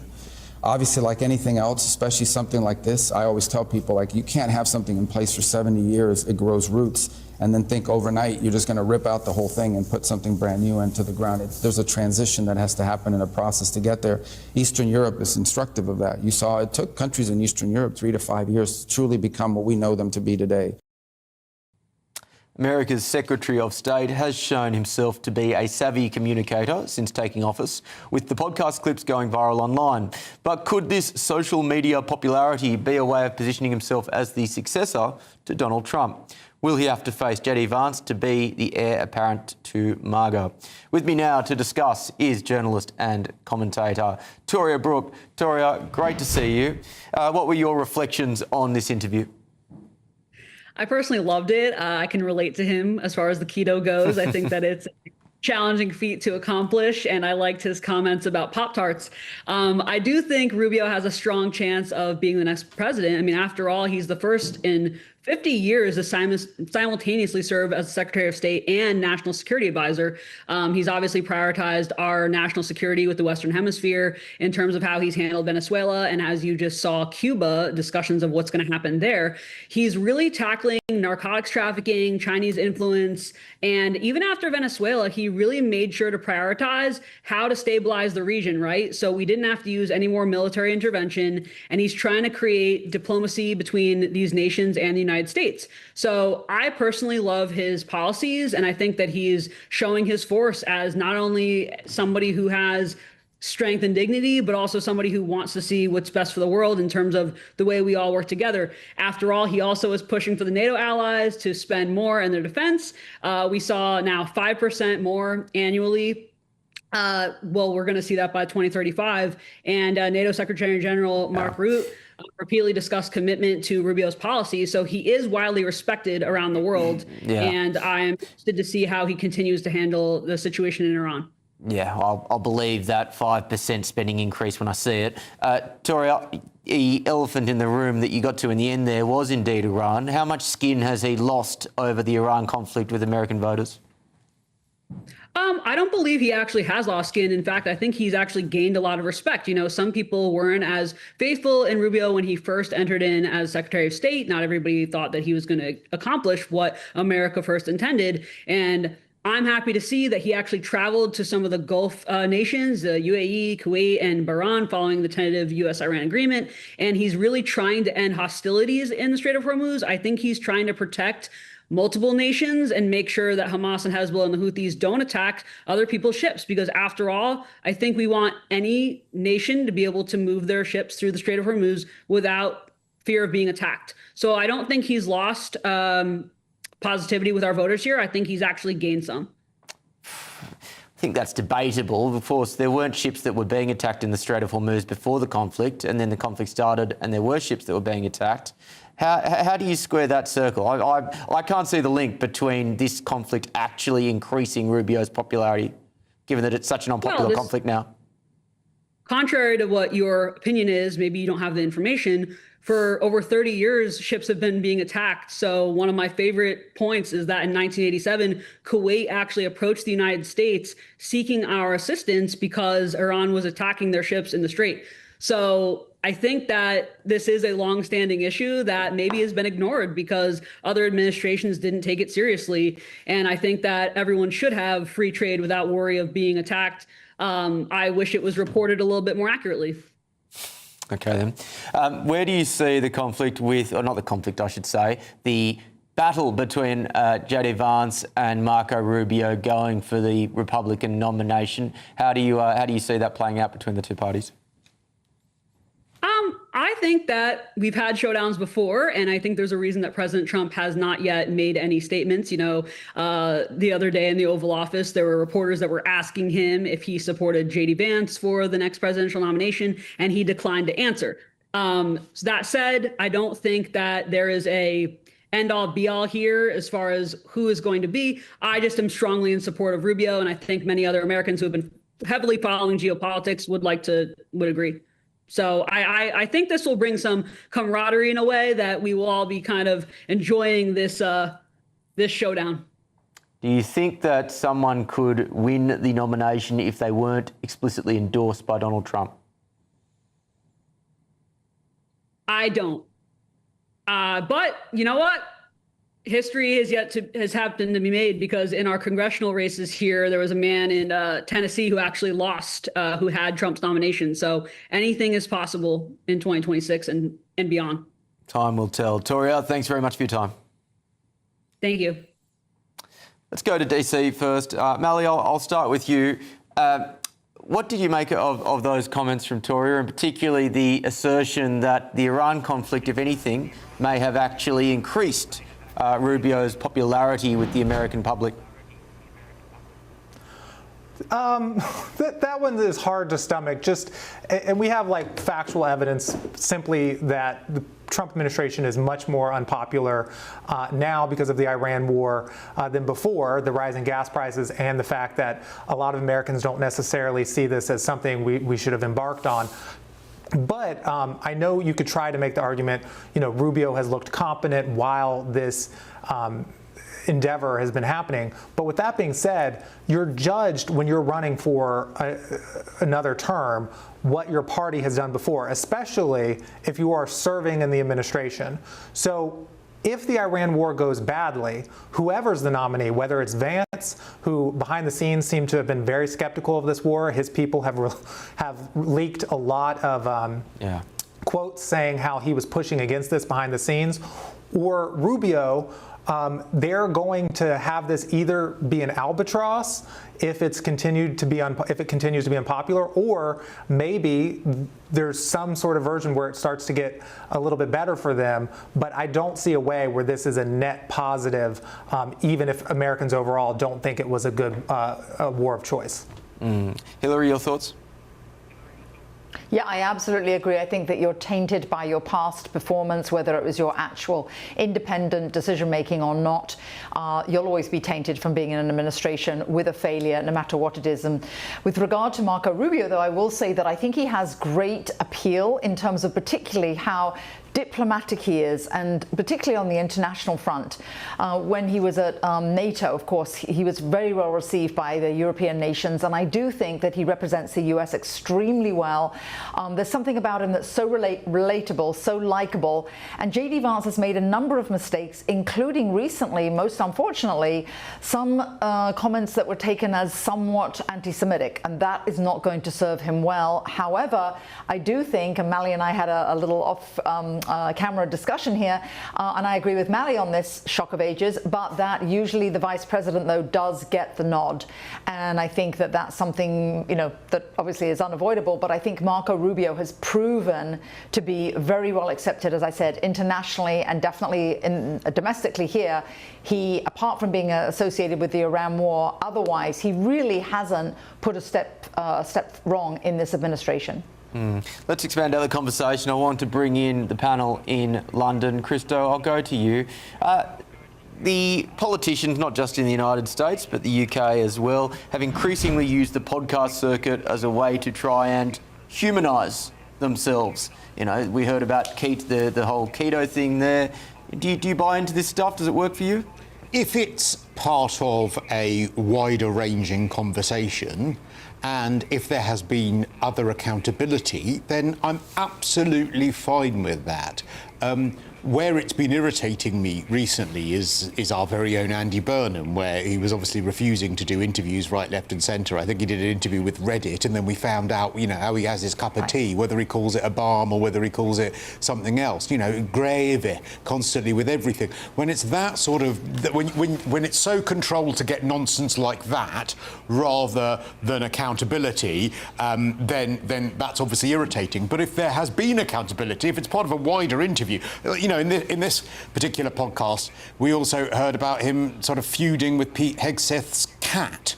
We also heard about, you know, apparent UFOs. We heard about keto. We're all familiar with keto. We're all familiar with Dr. Atkins and how irritating that could be when we're doing it. Now, I love all of that stuff. I love those tidbits, but as part of a wider interview. Yeah, so do you think these types of conversations, which are very different in tone to going on GB News or in the past when it was a more credible organisation, the BBC, and being grilled by really experienced journalists on substantive policy matters, it's very, very different. Do you think, on balance, this relatively new phenomena is a good thing in the public discourse?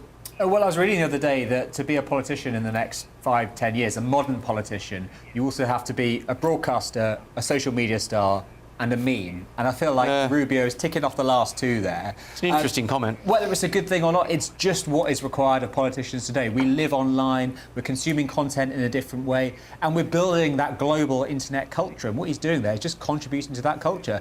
And do you know what? It's worked, because we're sat here talking about it. We won't be the only ones. And he's building a persona that he's going to take to the country if he does decide to do that. And this is the groundwork he's laying now. So very, very sensible from him, I think. Can you give me that again? What do you need to tick off? Politician, broadcaster, social media star, meme. And a meme. But that is the worst thing I think I've ever heard, because I don't want... do you know, I look at our current crop of politicians and I think, yeah, Strictly, I'm a celebrity, oh yeah, you're going to have a podcast in a couple of years' time. You know, you look at them and you just think, this is your stopgap to get in the public eye for your broadcasting career down the line, rather than those people that used to go into politics not because they wanted to be someone, but because they wanted to do something. As somebody who's jumped into the world of electoral politics, it's really not an easy path to anything. I just don't think anybody's going into it because they want the starry career afterwards. There are faster ways of getting there, I can assure you. Melly, what do you make of that? Do you think that sort of skill set that the modern politician needs is a good thing? Well, modern politics right now really indexes for being good on camera, being quick on your feet when it comes to answering questions, whether it's like via social media or right now we have TMZ roaming the streets of the Capitol asking politicians and elected officials their thoughts and getting, when we've seen some talent rise, like Senator Ossoff has given strong answers while others have struggled. Does that necessarily mean you're going to be a great leader? Not necessarily. I mean, communicating is part of the job, but being able to make tough decisions, especially if you're thinking of the presidency, doesn't mean that doesn't necessarily translate that you're a social media star. I would say this though, elected officials who are politicians who want to succeed now, they have to go on podcasts, they have to go on TV, they have to go everywhere for the simple fact that our media landscape is so fragmented at the moment. You do a TV hit on one station, you get a couple thousand, you got to do another. We don't have, especially in America, a central place where everyone is getting their news from. You have so many people who don't get their news from traditional sources, they get it from social media creators. So you have to be interviewed by non-traditional journalists because that's the only way you're going to reach some people. So it requires you to do so much more to reach the same amount of people you would have gotten if you just did an ABC interview back in the day. Yeah, I agree with that. To round out this conversation where we started, a one-word answer, please. Hillary, who will get the Republican nomination? Well, I can't do it one word, but I hope it's Marco Rubio. Interesting. Okay. Mally? Vance. Seb? That's because he wants the Republicans to lose. I saw Rubio speak about 13 years ago. He was very impressive. I wouldn't be surprised if he made it. Interesting. And Christo? Anyone who's gone through keto deserves it. Interesting from my thoughts from the panel there. I think it will be JD Vance, but I wouldn't be surprised if Rubio gave it a good nudge. Still ahead on The Late Show Live, newly released messages show Dr. Anthony Fauci privately discussed a theoretical first trimester miscarriage risk following COVID-19 vaccination in January 2021. We'll be debating whether he has eroded public trust next. This is The Late Show Live, only on GB News.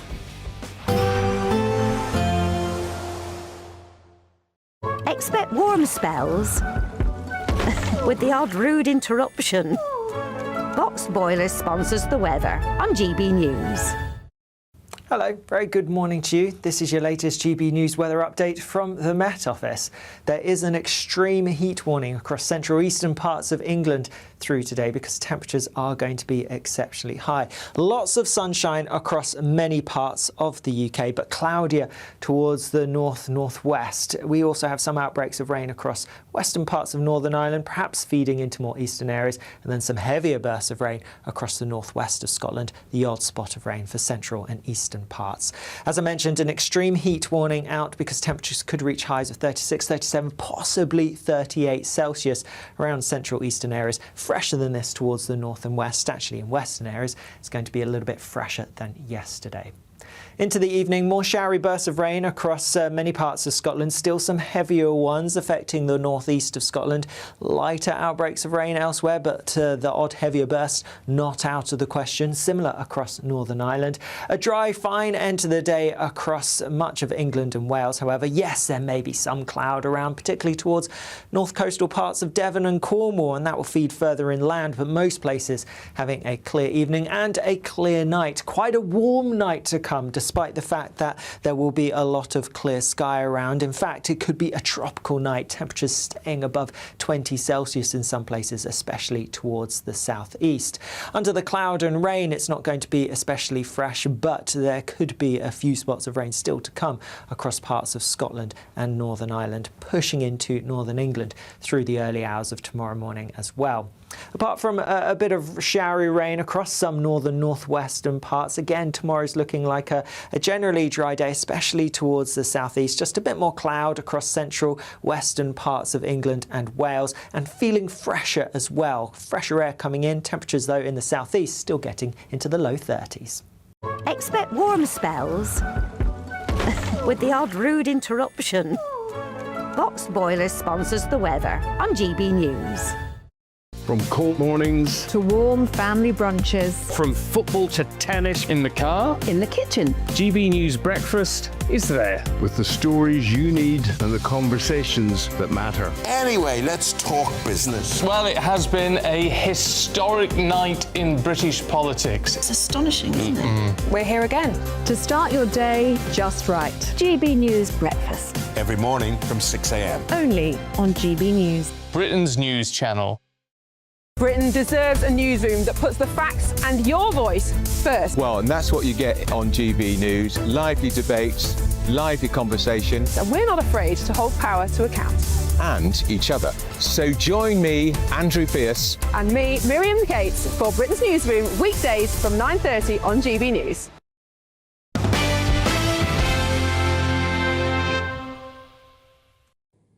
Welcome back to The Late Show Live. Newly released messages that show Dr. Anthony Fauci privately discussed a theoretical first trimester miscarriage risk following COVID-19 vaccinations in January 2021. Days later, he publicly said that there were no red flags among vaccinated pregnant women. To be clear, the texts do not show evidence of an increased miscarriage risk, but they are prompting renewed scrutiny of Fauci's pandemic-era communications. It comes after the former US chief medical advisor came under major scrutiny for pleading the fifth during his recent Senate hearing. Well, with me now is my panel. I'm going to start in DC. Hillary, I'll go to you first. And what I would suggest when we've heard from, or we've seen these extraordinary messages that have come out in recent days, as well as those diary entries from Anthony Fauci, is a man with a God complex who made a decision very early around how the pandemic should be treated. And then as the new evidence emerged, I would suggest he stuck with his particular line and he kept a particular narrative going in a way which now would appear as if it was, in many respects, not telling the full picture to people. And I think people across both the United States and the Western world, because in many ways he directed pandemic responses for the Western world. Those people have every right to be furious.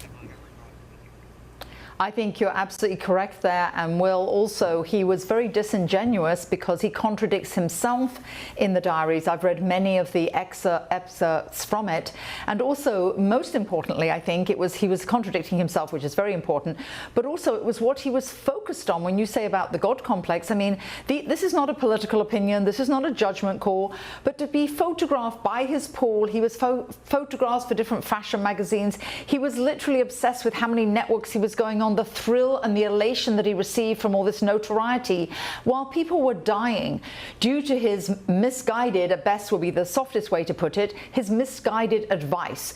And real advice, and most people I know who've watched the show often know that I'm someone, people call me a health nut, but I'm really into healthy things. When they shut down exercise and being outside, that's one of the pillars of building your immune system.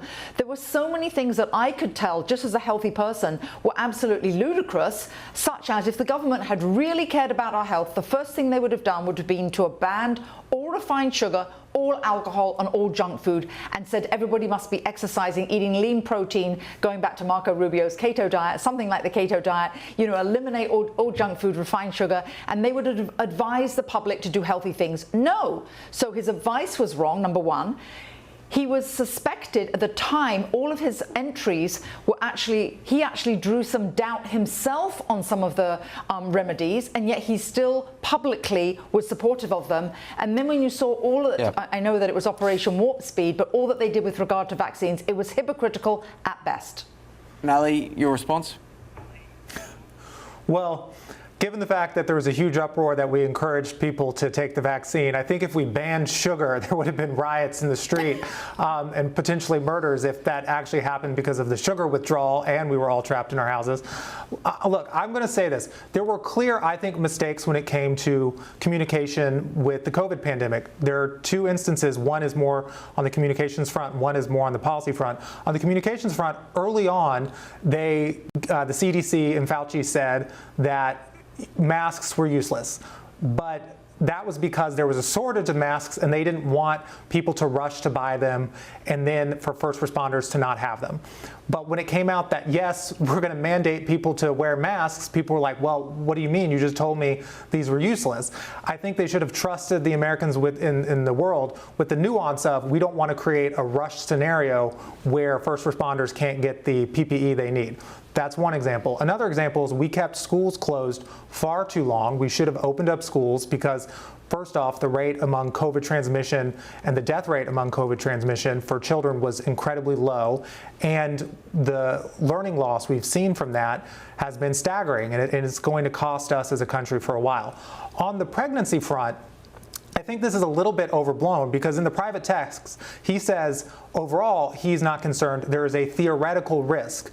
But they did further studies that confirmed that there was no heightened risk for pregnant women. We've seen a lot of conservative commentators use this 80% figure, which is mischaracterizing an incomplete study when it shows that actually the miscarriage rate was 10% to 12% for people who got the COVID vaccine. And I would like for folks who think that the COVID vaccine created an 80% miscarriage rate to do a little bit of math in their head. If that was true, and most of the Western world got a vaccine, then the birth rate would have gone to close to zero in the last 2 years. So obviously that's false. Just use your eyes. Yeah, no, that is obviously incorrect. But Christo, the examples that Mally listed there, the word that came to mind for me was dogma, in that it would appear to me that Anthony Fauci took a series of positions on vaccines, on lockdowns, on school closures, on masking very early, and then had this dogmatic zeal with which he stuck to that, even when we can now see that he was getting information which would mean that the story had evolved from that point. But he did not trust the public to actually have the ability to be able to understand that evolving situation, and so he just stuck with it blindly. And it's outrageous. It's absolutely outrageous. When you look at the detail of this story, the fact that privately he was saying that it was a that theoretically, so he wasn't saying it was definite, but he was acknowledging that theoretically that there could be an association with miscarriage in the first trimester if you had these 2 doses, then within sort of 7 or 8 days later, saying publicly 10,000 pregnant women had received the COVID vaccines without any concerning safety signals, and then going on a week later to say 20,000 women had. And it is absolutely, you're right, the word is dogma. And we saw it here. I am very much a person who thinks, you know what, give people the facts, arm them with information, and then let them make an informed decision. Don't demonise people. If you've got concerns about the vaccine, then talk to people about it. Have a conversation with people. Empower people with information. Don't demonise them. Don't call them anti-vaxxers. Don't tell them that they need a pass to get into their local pub, for goodness sake. Just have a conversation. But the fact that they were so scared to just give that piece of information, or to say, you know what, we are still analysing that, we will get back to you. Or this is what we know so far, there is a theoretical problem, but we will let you make your own decision. They were scared to do that because they think we're fools. Seb? There's a critical line in this story. I don't know if we're not reading it or choosing to ignore it, but he also said that a COVID vaccine could be especially serious in pregnancy, and it just speaks to a lot of the trade-offs that were made during COVID, where there were harms on both sides, and that's exactly what I'm seeing here, given the diaries that have been released. And it completely scuppers any kind of narrative that Fauci was trying to push an agenda here, because he was basically saying, here are some harms on one side, here are some harms on the other. Now, that wasn't made public because in those situations, as we've discussed, you have to be very careful about what you tell the public. And sometimes that means you're trying to manipulate incentives and you're trying to get them to do things for the greater good. And that's important too when you're trying to manage a mass global pandemic. Christo, I'll give you a right of reply. Yeah, I think that's just wrong. I'm sorry. You need to empower people. We're not fools. We're not mugs. You know, and we were during that time. I regret so much that time. I regret so much listening to so much of that nonsense that we were fed here about, you know, decisions that were made because of the 5 o'clock press conference here in the United Kingdom. Oh, we need to give them something at 5 p.m. The news media were a part of the problem then, by the way. Those ridiculous press conferences at 5 p.m. and no mainstream journalist ever saying to Boris Johnson, or I believe in America, saying, do you know what, have you done a cost-benefit analysis to lockdowns? How many people will die as a result of lockdowns? You know, are the vaccines completely safe? It was all people just all sat there nodding like obedient dogs, saying, oh, when are you going to lock down harder? When are you going to lock down more? And we fell for it. I'm so disappointed that we weren't empowered with information and treated like fools. Particularly when so many of the things that we were forced to do, it turns out, were just based on pseudoscience. Like, I remember being pushed inches back behind another person in the pub because I wasn't quite at that 2-metre distancing limit. Yes. It then came out that was completely total pseudoscience. Because it was a virus that we'd never seen before. We were learning in real time. Whether you're the person on the street or the world's biggest scientific expert. Then Seb, the point that Christo is making is then say we don't know. Don't say we have scientific evidence that you need to stand 2 metres apart. Based on the limited information we have, this is the best guess we can make. And yes, 2 metres away outside. That is not. I'm sorry. But at the time, it was a sensible thing to do. But also, sorry, the number of unnecessary deaths. If you're having a drink, it's going to be a harmful thing. If you're eating a Scotch egg, actually, you're not going to have to wear a mask and you could pass it on. So much of it was contradictory, baffling nonsense, and I think we will look back at it and think we were all insane. Yeah, like, for example, being able to protest for Black Lives Matter, and somehow that will not spread the virus. David Shertler, a lawyer for Dr. Fauci, said the vote was a crude political stunt intended to punish Dr. Fauci for exercising his constitutional rights. It is shameful and wrong that Senator Paul is abusing his power by trying to weaponise the Justice Department against an honourable public servant, he said in a statement. Dr. Anthony Fauci would deny allegations of dishonesty and the allegation he withheld information to suit a particular narrative.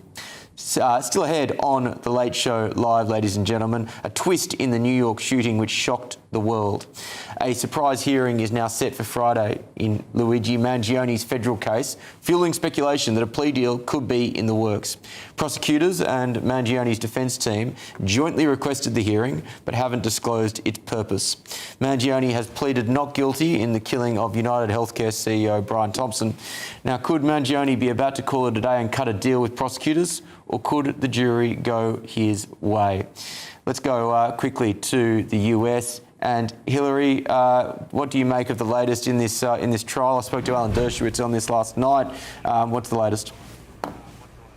Well, I think it's absolutely obviously discussing that he's become a national hero. Yes. That's something that is very disconcerting to me, to say the absolute least, and that the many on the left have been supportive of him. I do think also that it's very contradictory to claim, I think that he was claiming at one point that he wasn't sane of mind, or he's trying to sort of go for the insanity plea to a certain degree, which is absolutely ludicrous. This is going to...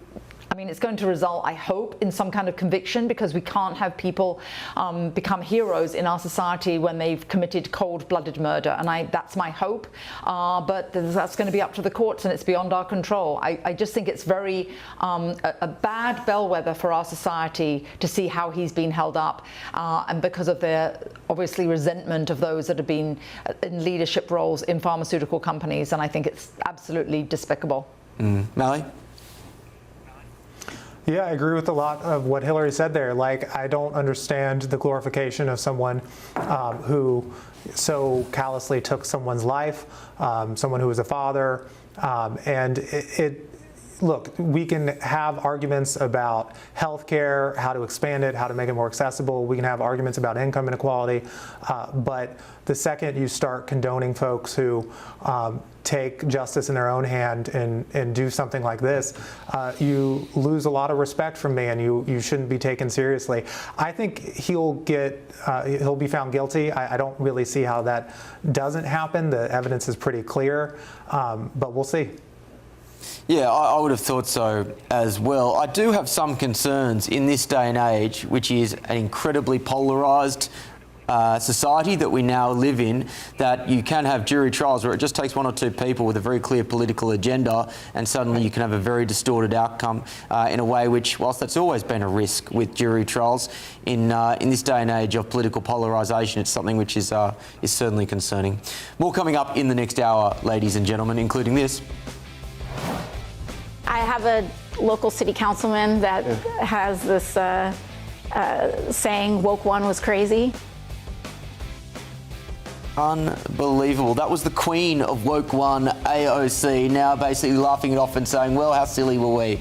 Well, we're going to be discussing that in the next hour, ladies and gentlemen. Stay with us.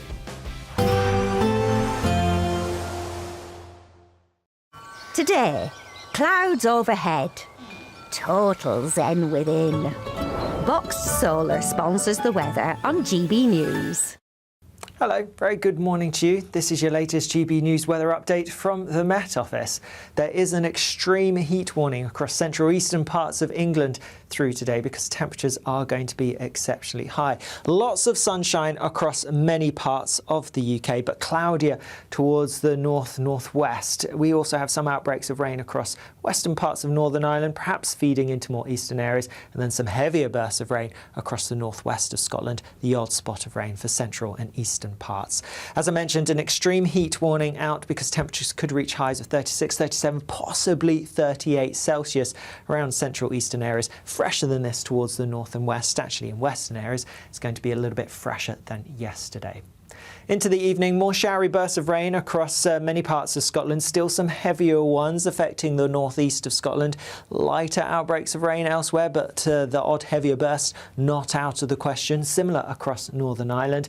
A dry, fine end to the day across much of England and Wales. However, yes, there may be some cloud around, particularly towards north coastal parts of Devon and Cornwall, and that will feed further inland. But most places having a clear evening and a clear night. Quite a warm night to come, despite the fact that there will be a lot of clear sky around. In fact, it could be a tropical night, temperatures staying above 20 Celsius in some places, especially towards the southeast. Under the cloud and rain, it's not going to be especially fresh, but there could be a few spots of rain still to come across parts of Scotland and Northern Ireland, pushing into northern England through the early hours of tomorrow morning as well. Apart from a bit of showery rain across some northern northwestern parts, again tomorrow's looking like a generally dry day, especially towards the southeast. Just a bit more cloud across central western parts of England and Wales, and feeling fresher as well. Fresher air coming in, temperatures though in the southeast still getting into the low 30s. Today, clouds overhead. Total zen within. Boxed Solar sponsors the weather on GB News. You want to know what's really going on in the corridors of power? Labour don't know what to do with you half the time, and that makes you quite lethal in the chamber. Get behind the headlines with Chopper's Political Podcast. Join me, Christopher Hope, as I sit down with the great and the good of British politics. We'll see where this ruling takes us. These are the stories shaping our nation. Chopper's Political Podcast, available now on all platforms. Listen in and stay ahead. Britain deserves a newsroom that puts the facts and your voice first. Well, and that's what you get on GB News. Lively debates, lively conversation. And we're not afraid to hold power to account. And each other. So join me, Andrew Pearce. And me, Miriam Cates, for Britain's Newsroom, weekdays from 9:30 on GB News. Bold. They are under no illusion. Ray. Are you a human trafficker? Boundless. I've had enough of the nonsense, and I'm not afraid to say it. Don't get this on the BBC. Every weeknight, I tear through the headlines. The smell of gasoline. Should we be worried about it? From Westminster madness to cultural war chaos. What I'm going to do now is they are throwing things out the car as we speak. Get ready, Britain. Here we go. Patrick Christys tonight, weeknights from 9 p.m, only on GB News, Britain's news channel. From the school run to the home run, watch a new show for all of Britain. So he can say whatever he wants. A straight talking show where all voices are heard. And you know, when are we going to stop talking about smashing the gangs and actually do it? With the stories that matter from every part of our country. There's a bit of a crash landing there for your Chancellor. Bold, fearless and standing up for you. That's me, Martin Daubney, 3 p.m. till 6 p.m, weekdays, here only on GB News. The People's Channel, Britain's news channel. From court mornings To warm family brunches. from football to tennis In the car? In the kitchen. GB News Breakfast is there with the stories you need and the conversations that matter. Anyway, let's talk business. Well, it has been a historic night in British politics. It's astonishing, isn't it? We're here again. To start your day just right. GB News Breakfast. Every morning from 6 a.m. Only on GB News. Britain's news channel. Britain is not just a geographical expression. We are a people bound together by history and culture that are distinctively British. Join me to celebrate our music, theatre, artworks and literature, which we can explore and enjoy together. Everybody's welcome. Sunday with Michael Portillo. Every Sunday at 11 a.m. on GB News, the People's Channel, Britain's news channel. Some people enjoy lazy Sunday mornings, but not me. What's the truth of the matter? So that's a very live question. Would you support him if he waters down these plans? Before the spin sets in, I'll be getting to the truth. This is personal. No soft questions, no easy answers. It's one thing if the state has rules in this country. It's another thing whether the police and others actually police them. Setting the agenda and holding those in power to account. You can't really blame her if the system is set up this way. You will not want to miss it, trust me. The Camilla Tominey Show, Sundays from 9:30, only on GB News.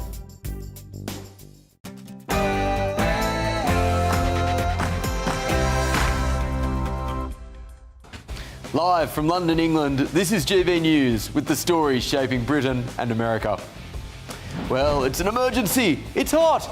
But don't worry, the Prime Minister has called a Cobra meeting and we now have a solution. We have today confirmed that the framework restricting the retail sale of those disposable barbecues is being extended. Disposable barbecue frameworks, that'll solve the problems of the country. Elsewhere, Putin steps up the rhetoric. Russia threatens to seize British ships in a dramatic escalation after their shadow fleet was stormed. But can the UK stand firm? And Russia should be in no doubt about the resolve of this government and this Prime Minister. Our resolve to stand against Russian aggression in And Carolyn Levitt, President Trump's press secretary, has stepped down, or will step down, I should say, at the end of August to spend more time with her family. This was her only a few weeks ago. I don't think there is a secret. You just have to show up every day and keep going. And it really does take a village. And the race for 2028 kicks off. This was Marco Rubio, who has sat down for an in-depth interview with Kate Miller alongside his wife. As rumours swell, he's taking a 2028 bid more seriously. I did, at one time, maybe 4 or 5 years ago, I tried this thing called keto. You've heard of this? Yeah, keto. Okay? And you just eat all this protein. And so you go through this massive withdrawal from sugar and carbohydrates for the first 72 hours. It was a near psychotic event for me. And it's not just Rubio, and be afraid, ladies and gentlemen, Alexandria Ocasio-Cortez of the Democrats is also getting more serious about a run, distancing herself from, well, her past self. Have a local city councilman that has this saying woke one was crazy. Oh, the gaslighting is off the charts. I'm Will Kingston, and this is The Late Show Live.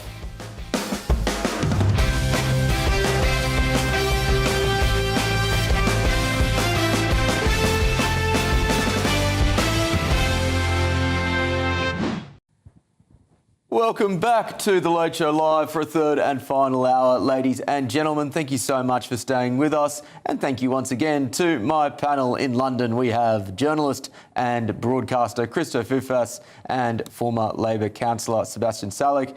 And in Washington, D.C., political commentator Hillary Fordwich and Democratic strategist Mally Smith. Thank you so much for joining me once again, team. Now, let's move on. Yesterday was a bruising result for socialists in the United States after their candidate was beaten by a moderate in a huge Democratic primary election in Wisconsin.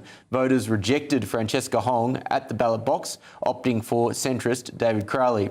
Hong came under huge scrutiny for radical comments made in the past. The most infamous was calling for Thanksgiving to be scrapped as a national holiday, which she dissed as belonging to colonisers. That's not one that I would suggest would be popular amongst American voters. This led to key left-wing figures distancing themselves from Hong. But when pressed on the importance of past radical comments, AOC said this. Is that Francesca Hong has made clear her present stances to her electorate. Yeah, she's moved away from a lot of that. Right, she's moved away from it. And I have a local city councilman that has this saying, woke one was crazy.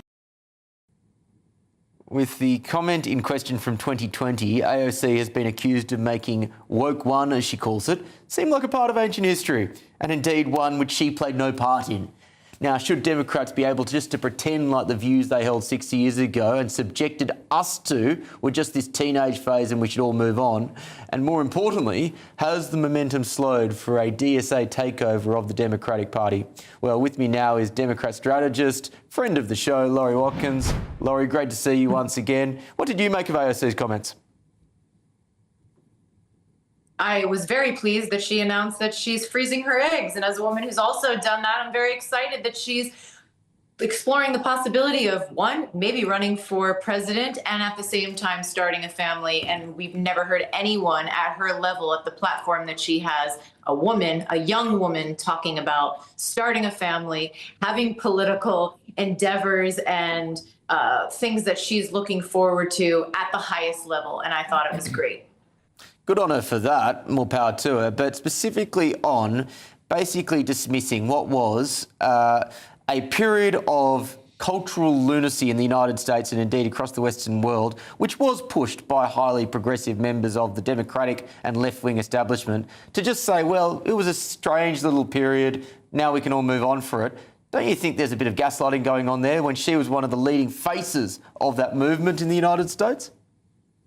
Well, I used the word gaslighting really loosely there. No, I don't think that's what she said at all. You can play back the clip. That's not at all what she said. She didn't say we need to all move on, and that was a period 6 or whatever years ago. That's not what she said. She said that a city council member had brought up and said woke point one, and that's what you all in the media are calling it, woke point one, woke point two. Look, she is her own person. If she has evolved, that's for her to change out. What do you think she meant by it? It does not represent the party whatsoever. What do you think she meant by it?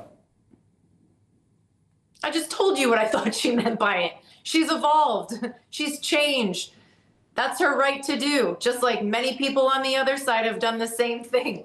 Yeah. So now you're criticizing her for coming around. I'm questioning. Can't win. I'm questioning the sincerity of it. Do you think that she's changed her views, or do you think that she just wants? Why don't you have a conversation with her? You should interview her. Bring her on your program. Oh, I'd love to. Absolutely love to. I'm not going to speak for her.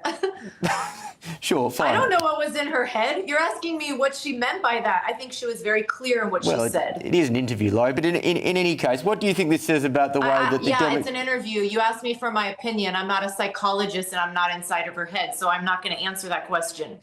All right, fair enough.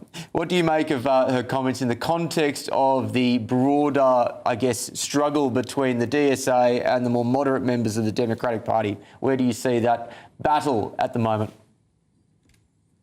Well, again, I think she was very clear. She said she does not endorse all of the things that Francesca Hong, for example, was saying, or any of those really other pretty, I will call them lunatic type DSA candidates that are out there that don't seem prepared to go on national TV. They don't even seem comfortable and prepared in their responses of what they support. And when Preston asked about those, they can't even answer. It's abysmal. And notice that Bernie Sanders, AOC, they did not endorse any of those candidates. So there's nothing for you to attack on that. And if you say, well, why didn't they? Well, because maybe they don't stand by or align with their values. The other thing is they're running for governors. That's not running for the House or Senate. So they are focused on Congress, on getting good people elected that can bring affordability back to this country so we can have health care that we can afford and that every person is entitled to in this country and should have, and making sure that people have economic sustainability and confidence moving forward, that the rug's not going to get pulled out from under them every single day with announcements that here in the United States have our heads on a swivel. Laurie, thanks again for your time. Yeah, no worries. That was Laurie Watkins there. I'll go to my panel now. In some respects, there's not much to talk about because apparently there was complete clarity from AOC there, Christo. For me, the comments around Woke One and particularly the tone with which she just laughed off what was for many people an era which saw cancel culture, which saw vile abuse from the left, which saw all manner of lunacy, was similar to, Robespierre saying, well, you know what, we went a bit far with the French Revolution, as there are heads rolling off the chopping block behind him. I think what's happening is quite interesting in as much as this spate of wins of the left wing of the Democratic Party seem to be coming to an end, and perhaps these more centrist candidates. I mean, I don't really like the sound of any of them, to be quite honest. They can all sort of probably get in the bin. But the fact that there has been this surge of many of the left-wing candidates up until this point, and you're quite right, this Hong candidate who wanted to cancel Thanksgiving and defund the police. I can't believe that people were taking this seriously. Now, whether the problem I think that we're facing there, and I think here as well in the UK, is that a lot of people who feel disenchanted with politics are either disengaging, or they're thinking that actually socialist policies, which therefore are the most extreme, the most out there candidates that have these ridiculous things to say, are the solution, and they're not. And I think that you're probably going to agree with most of those out there policies. No, I don't think I would. I'm relatively moderate in the real world. In here, I'm a raving lefty, but no, I'm really quite boring in the civilian life. No, I don't agree with that characterisation at all. I think what's going on here, though, is just the nature of social progress is that you have to understand where the boundary is. And to understand where the boundary is, you have to cross that boundary. And so, yeah, a lot of weird stuff was said around the year 2020. And I'm not surprised that some people are rowing back and they're saying, OK, we went a little bit far, but this is probably where our safe zone lies.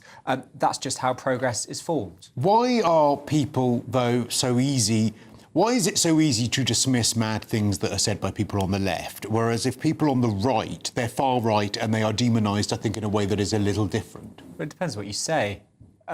If you're just a little bit too woke, then that's not really going to hurt anyone. But yes, it will. I don't think you can say that. For example, then that's quite a bad thing to do. Yeah, but the problem is that the term far right is thrown around with such abandon nowadays, whereas... I don't think it is. I hear that said a lot, but I just never hear people going around saying, you're far right, you're far right. Are you...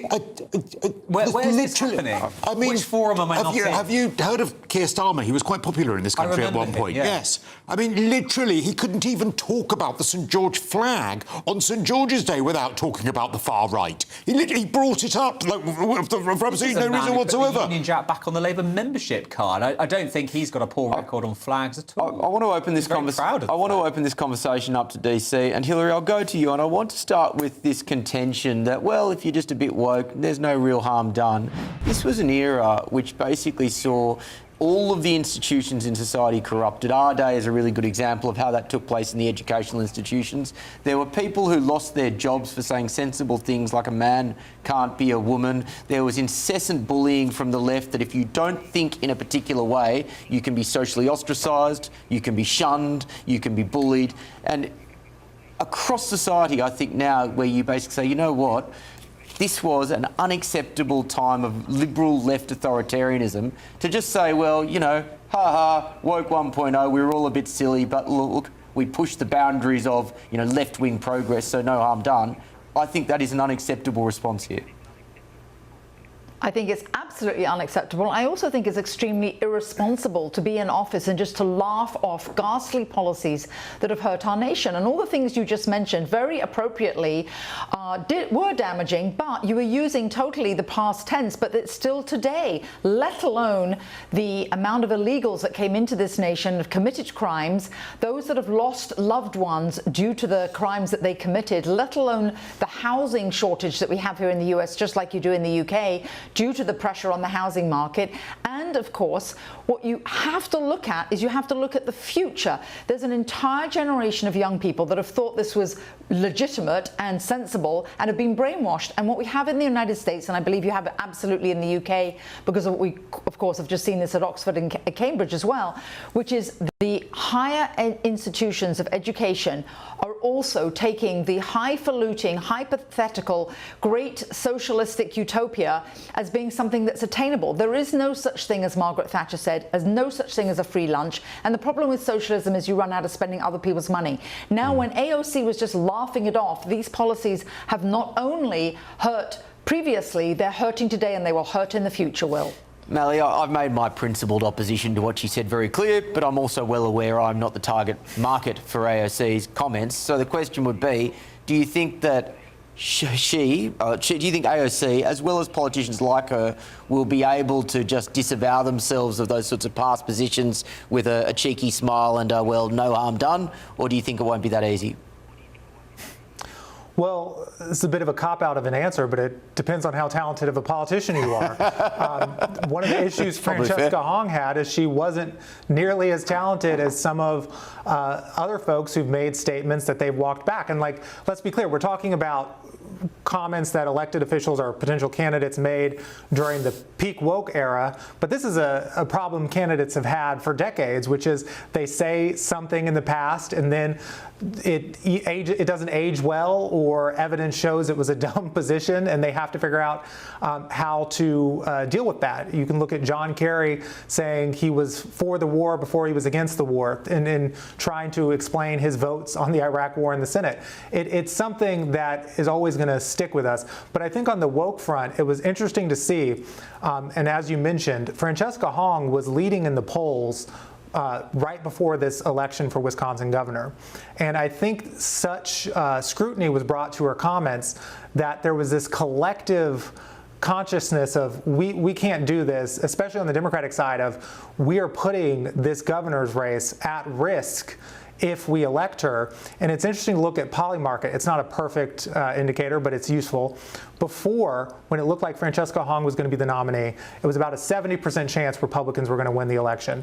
Now that David Crowley has won, it is about an 80% chance Democrats will win this election and retain the governorship. And that is incredibly important because the person Crowley is running against, Tom Tiffany, is an election denier who believes that Trump won the 2020 election and tried to send fake electors to the Capitol to get President Trump elected. And whoever wins this race is going to be in charge of the election certification process going forward. So I know we like to talk about how crazy it is to think and how un-American it is to say we should get rid of Thanksgiving. It is even more un-American to try to steal elections. But didn't Hong only lose by about 0.5%? I mean, she only lost by the skin of her teeth, didn't she? Right. Yes. Yeah, so I mean, what I'm saying is that I think that there is still like I think she only lost by about 0.5% though. There was still like quite a contingent that's still voting. Yeah. So she lost by the skin of her teeth, but I would say it was a crazy race because the person who was one of the front runners who was challenging her had to drop out just a few weeks ago because there was irregularities with her campaign finance, and the guy who beat her got into the race just like a month ago. So it was a very strange race, and I do believe that if there was a better moderate establishment candidate who stayed in the race, then it would have led to a potentially more decisive defeat.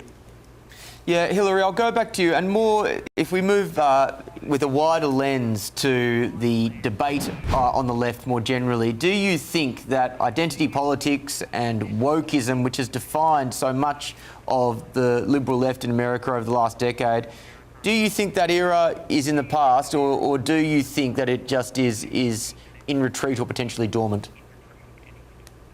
think actually it's gaining momentum. I don't think that this is necessarily a bellwether for it, because you look at what happened in New York City with Mandami becoming elected. So I think actually they're actually gaining some momentum across the country, and we saw the same thing in Colorado. What will happen eventually, like all socialistic societies and actually all the blue states, what happens is that eventually they will not be able to provide the things that they've promised. Already Mandami is having problems in New York because he can't provide the free healthcare that he was talking about, the free buses that he was talking about. Many of the campaign promises he made, he's already had to retreat on, and it's only been literally a few months. So I think that you'll see the failings. We're also seeing that same thing in Seattle and Oregon, where you've seen Starbucks leaving and going to Tennessee.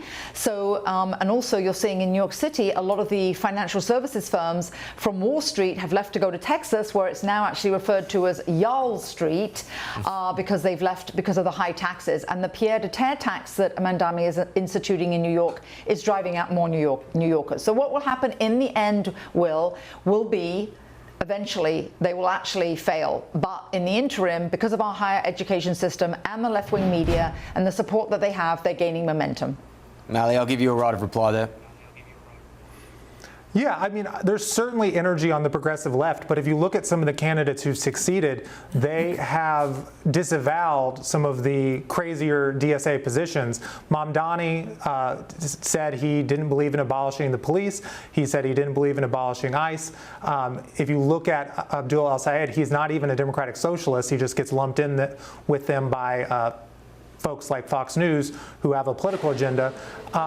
And he has also disavowed defunding the police, defunding ICE. Again, Francesca Hong tried to walk back some of those comments. She wasn't as good at it. But the real thing that's going to decide this election is President Trump's failed promises. He failed when he said he would bring inflation down on day one. Inflation is higher than when he became president. And he failed when he said he would not get us into any wars of choice. Iran is a war of choice, which is driving up the cost of gas for everyone. Well, time will tell. Still ahead on The Late Show Live, ladies and gentlemen. I don't know how they live with themselves. They have children. They don't allow their children to be on social media. Well, Meta is facing its biggest youth social media trial yet, as 29 US states accuse the company of designing Facebook and Instagram to be addictive to children. This is The Late Show Live, only on GBNews.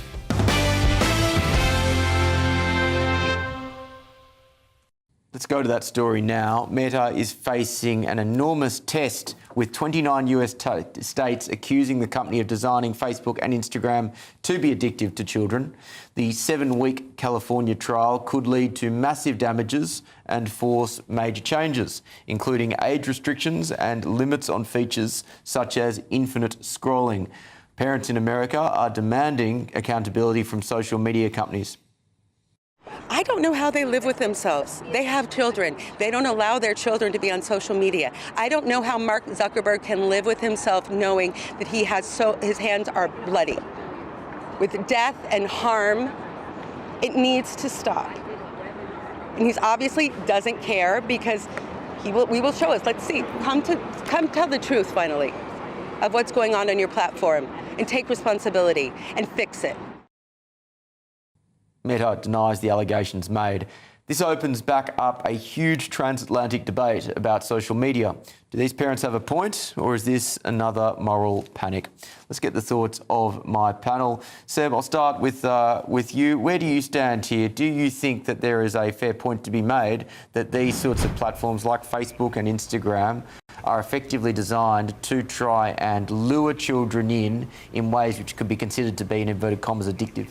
Yeah, I mean, look, this is well documented. They are designed, as are most apps that we have on our phones, to lure everybody in. They are inherently addictive, and it's the reason that most of us, myself included, are addicted to our phones. It's habit forming. The technology and the psychology is well established. There have been books written on it, available for all of us to read. So there's no conspiracy here. This is happening. At the same time, pretty much every business is trying to create consumers that build their products into their daily lives in a habitual way. Starbucks wants to make sure that your daily habit is to go and get a Starbucks coffee every morning. You know, Nike wants to make sure it's your habit that at the start of every basketball season, you go and you buy their shoes. Now, you can make an argument as to whether or not that constitutes an addiction, But in and of itself, that isn't necessarily illegal to basically get your product to be wanted by consumers and to get them to repeatedly use it. No, but I think it comes down to how you consume them. If you're buying a pair of shoes every few months, that's probably not too much of a problem. But if you're waking up, checking your phone on it throughout the day, doing it the last thing before bed, and you're seeing other parts of your life suffer because of it, I'd suggest that's probably up there with smoking, drinking and all of the other ills in society. At the same time, Christo, at least for now, I'm sure this government will try and ban smoking as soon as humanly possible, but there are things that are addictive, which we still allow because we believe in individual choice, or in this instance, the rights of parents to be able to ensure that they can police their children's behaviour in a way which they think is best for them. Where do you stand on this?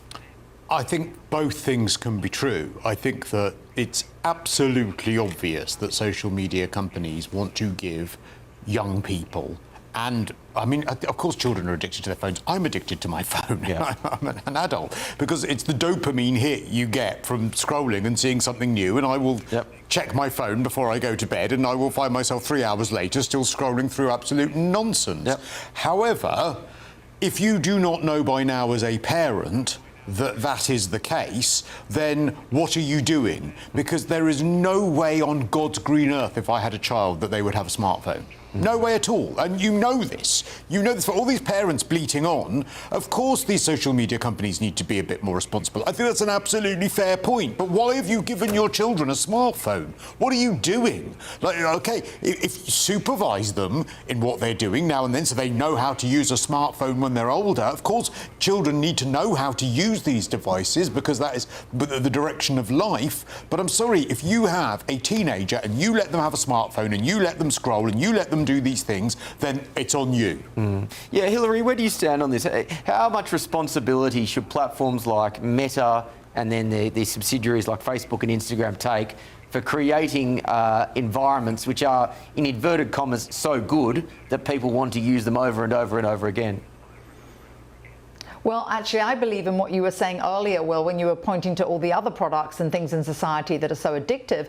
Not that I'm a lawyer, but if I was the legal team advising Meta, I would be pointing to all the other things that are addictive. What, are we going to stop everybody drinking alcohol? I've dealt with enough drunks in my life to know it's totally and utterly addictive. So is refined sugar. That's why people can't get off refined sugar, because it's addictive. And you made the great appropriate point there with regard to Starbucks. So there are so many products in our society that are literally drugs. The USDA in the United States and the FDA and the USDA, they don't actually ban alcohol, but it's a toxin. We know that it's a dangerous toxin for the body. So there are addictive products that are allowed in our society. So I don't see how you can point to one and say, oh, naughty, naughty you, and let everything else exist. That's what I would be doing if I was defending Meta. Now, are cell phones, of course, addictive? Mally knows that I'm not addicted to my cell phone whatsoever here on set.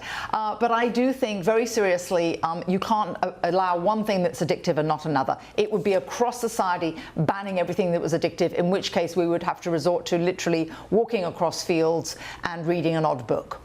Yeah, Mally, my mind goes back to that landmark tobacco trial. Maybe what was it, the 80s, maybe the 90s, where the tobacco companies were put on trial to basically say that you have hidden for a long period of time that your product is addictive to people, and they were forced to get up on the stand and say under oath that we do not believe that that tobacco is addictive.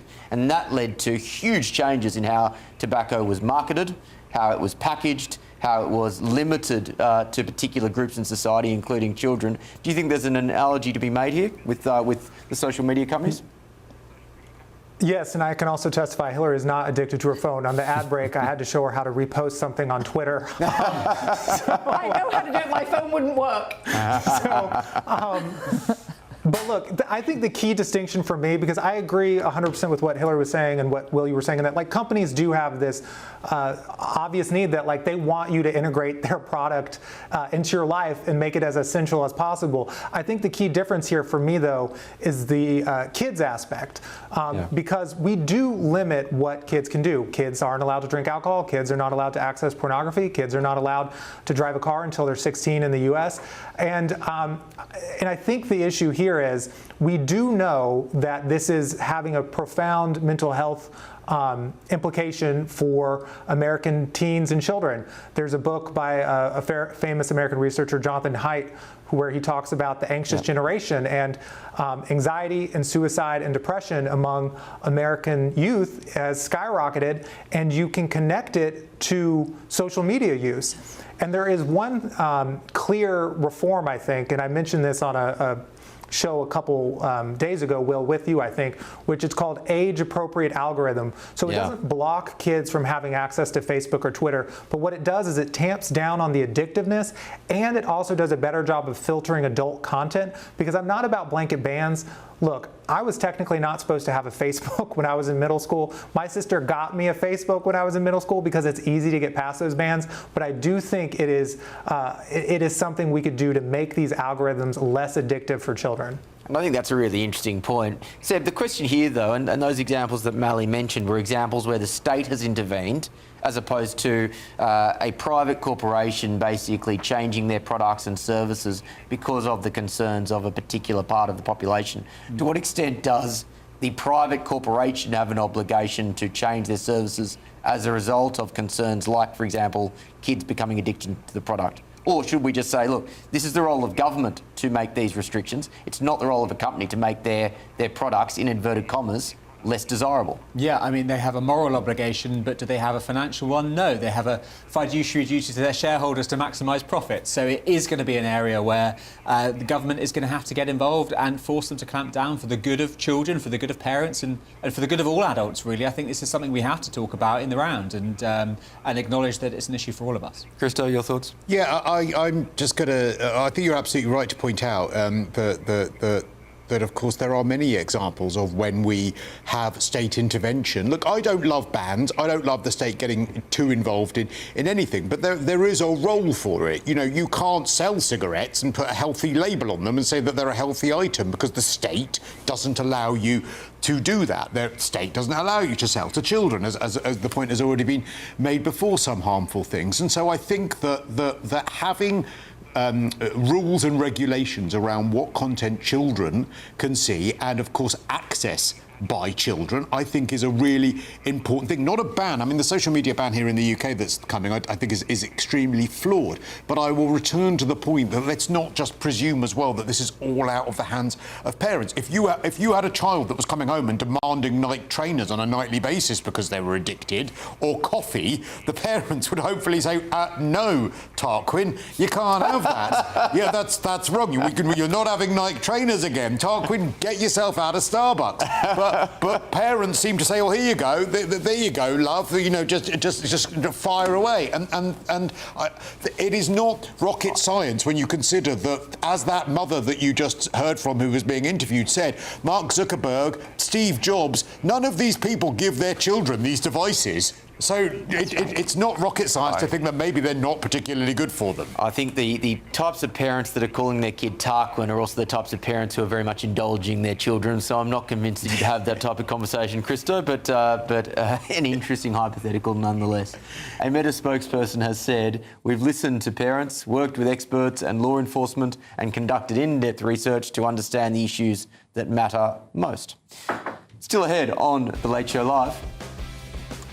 They've clashed before, now they've clashed again. JD Vance has split with Volodymyr Zelensky over his recent actions in the war against Russia. We'll be discussing that next, but first, it's your weather. This is The Late Show Live, only on GBNews.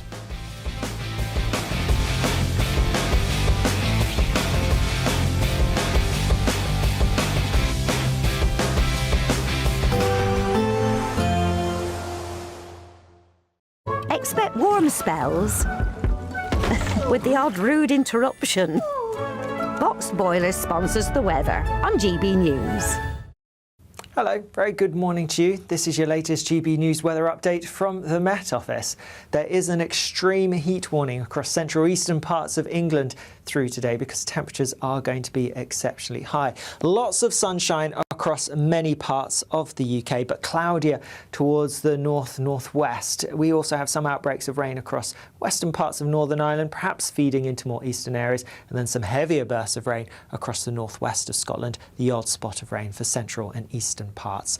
As I mentioned, an extreme heat warning out because temperatures could reach highs of 36, 37, possibly 38 Celsius around central eastern areas. Fresher than this towards the north and west. Actually, in western areas, it's going to be a little bit fresher than yesterday. Into the evening, more showery bursts of rain across many parts of Scotland. Still some heavier ones affecting the northeast of Scotland.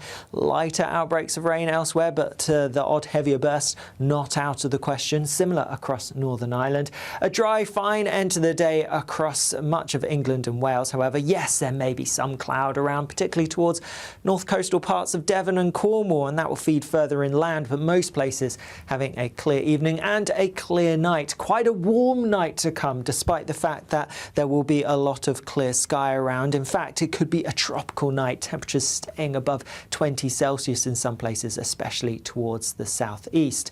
Under the cloud and rain, it's not going to be especially fresh, but there could be a few spots of rain still to come across parts of Scotland and Northern Ireland, pushing into northern England through the early hours of tomorrow morning as well. Apart from a bit of showery rain across some northern northwestern parts, again tomorrow's looking like a generally dry day, especially towards the southeast. Just a bit more cloud across central western parts of England and Wales, and feeling fresher as well. Fresher air coming in, temperatures though in the southeast still getting into the low 30s. Expect warm spells with the odd rude interruption. Boxed Boilers sponsors the weather on GB News. Michelle Dewberry, this is Jubes & Co with you. Hello everyone, Patrick Christys here. GB News, Britain's news channel. Access the stories that matter to you. Take the GB News family with you on any device. And as long as you have an internet connection, tune in to GB News anywhere on the planet or beyond. GB News, the People's Channel, Britain's news channel. From the school run to the home run, watch a new show for all of Britain. He can say whatever he wants. A straight talking show where all voices are heard. And, you know, when are we going to stop talking about smashing the gangs and actually do it? With the stories that matter from every part of our country. There's a bit of a crash landing there for your Chancellor. Bold, fearless and standing up for you. That's me, Martin Daubney, 3 p.m. till 6 p.m. weekdays here only on GB News. The People's Channel, Britain's news channel. Exciting news. Every Friday, my Patrick Christys Tonight Show is going to have a twist to it. We're welcoming some special guests. You. That's right, on Fridays I'm going to be doing my show in front of a live studio audience because this show is about you and what you have to say. It's going to be the same big debates, same big topics, same big opinions. But every Friday night at 9 p.m, you are invited to come on down to Patrick Christys Tonight to be a part of the action. Only on GB News, the People's Channel, Britain's news channel. Thank you to our global community for watching and listening to GB News. We're not only the #1 news channel in Britain, we're chosen by you around the world.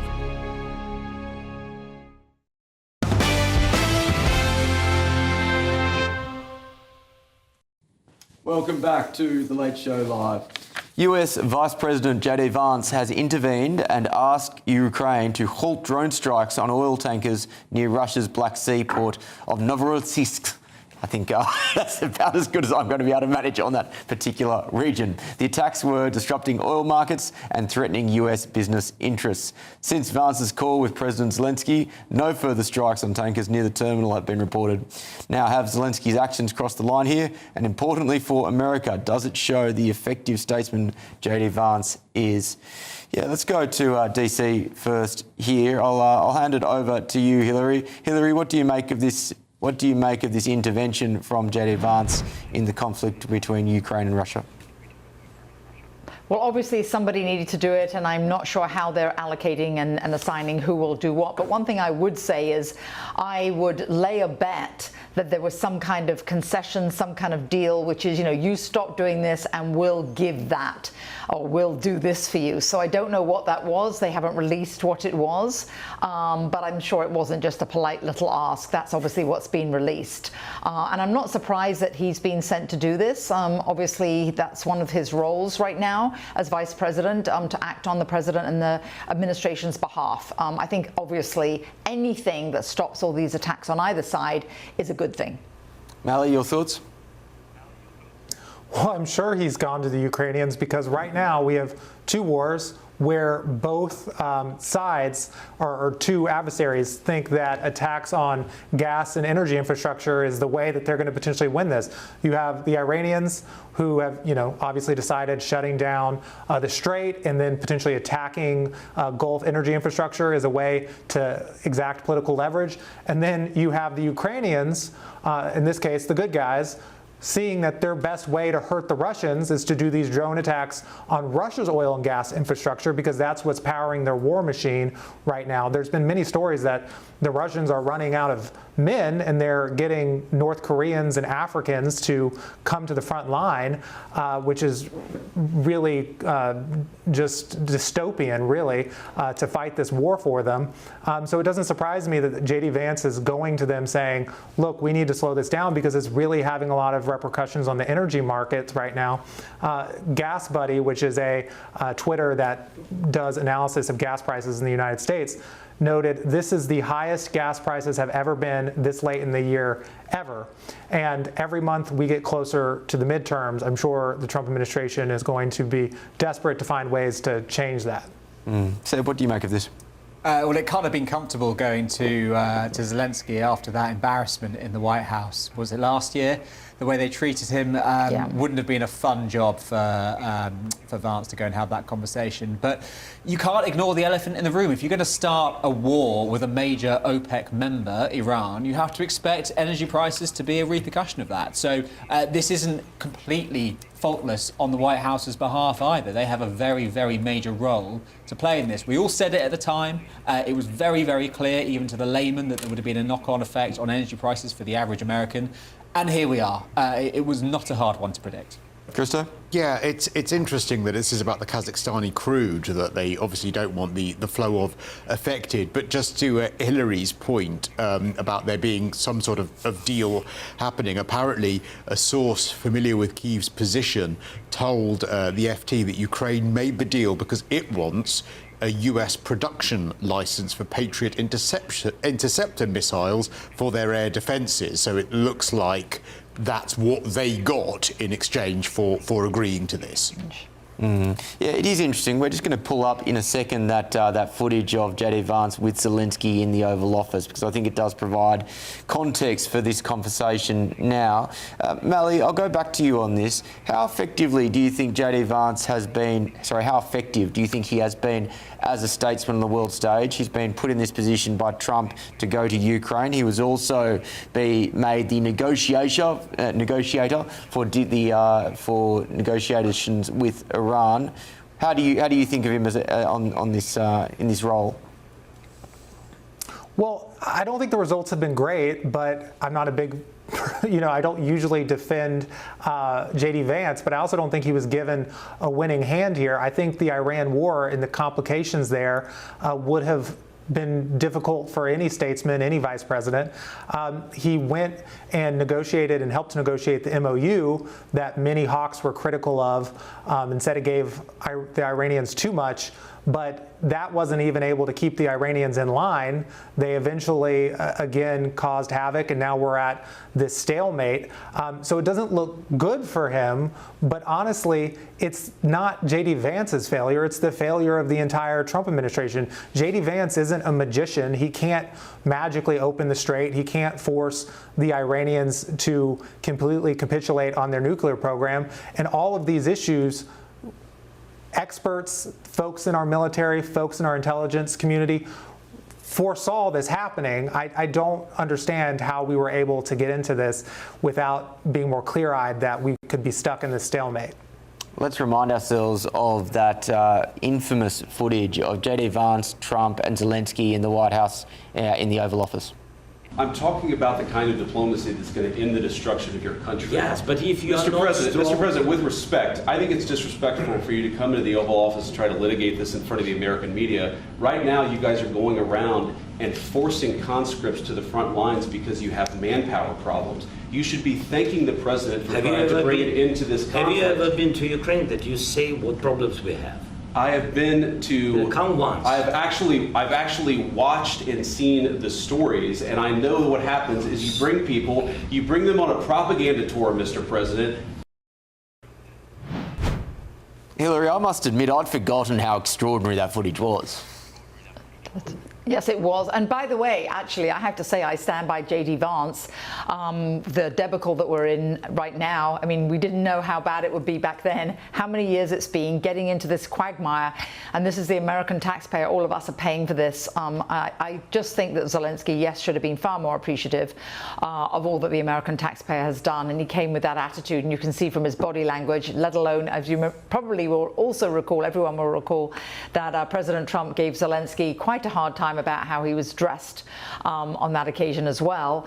But I think that the big mistake from the outset of all this has been, and I've said this, the same thing with the Iranian conflict as well, which is everything needs to be economic pressure. If we had basically gone after far more of those Russian oligarchs' purse strings, all of their properties in London, across the world, if we put far more pressure on them, they would have put more pressure on Putin from the get-go, and this could have been thwarted. I still am actually very leery and wary of what Eisenhower said about beware of the industrial military complex. They say that the two greatest, most profitable industries in the world are disease and war, and that answers everything and tells you about the whole world. And I think there's something very suspicious about, in both instances, both the Iranian conflict and this conflict, that we haven't put more personal economic pressure on people that could end it versus all the military industrial complex benefiting, as they've had record profits from both conflicts. Melly, what do you make of that? Well, look, I do think there's obviously, in the United States especially, this desire to always see an international problem with, always trying to fix an international problem with a military solution. And with the Iran war, do I believe that the Iran deal that President Obama had was perfect? No, but I also don't see that this war has made us any safer, and it certainly has disrupted the economy. And I think we have this problem in the United States where we center war voices, and we see this like on news channels across the United States when we're in the lead up to a potential war. We saw it with the Iraq war, where the experts are the ones who are always seen as advocating military solutions to diplomatic and political problems. And here's the thing, I don't think the Iranians are a good actor. I think they're obviously a repressive country. I think that they, in their minds, probably have some sort of timeline to where they would want to get a nuclear weapon. But with all of that being said, I don't think there was any way for us to have militarily been able to get what we have wanted through airstrikes alone. And you could say, well, we should put troops on the ground. Did that work in Iraq? Not really. So there's no good answers here. Yeah, I think no good answers here is a good way to sum up that conversation. Let's move on, because when I'm presenting this show, I'm always laser focused on giving our American viewers and listeners what they want. And so we're going to turn to cricket. England's new cricket captain Joe Root has made a change to his team's internal rules ahead of the 3-test series against Pakistan. If any locker room needs a shake-up, it's the English cricket team. And as an Australian, don't I enjoy rubbing salt in that wound? We'll be discussing whether he's made the right call and much more next. This is The Late Show Live, only on GBNews.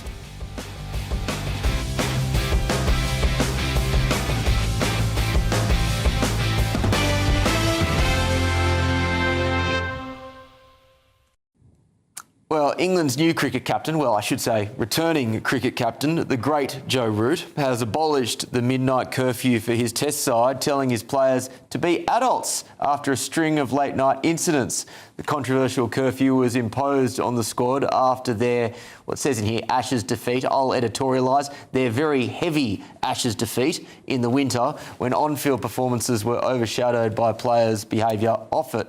Most noteworthy was Harry Brook's fight with a nightclub bouncer the evening before a one-day international. That was in New Zealand. You'll also recall the boozing that took place in Queensland midway through that Ashes series, with people like Stokes, Harry Brook seen out in Noosa.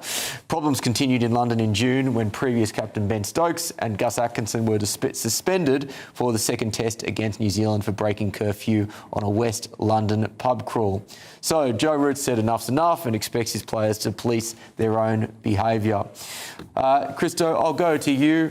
What do you make of this? Do you think that adult professional cricketers should be placed with particular rules around when they can drink, when they should go to sleep, or do you think, they should be adults?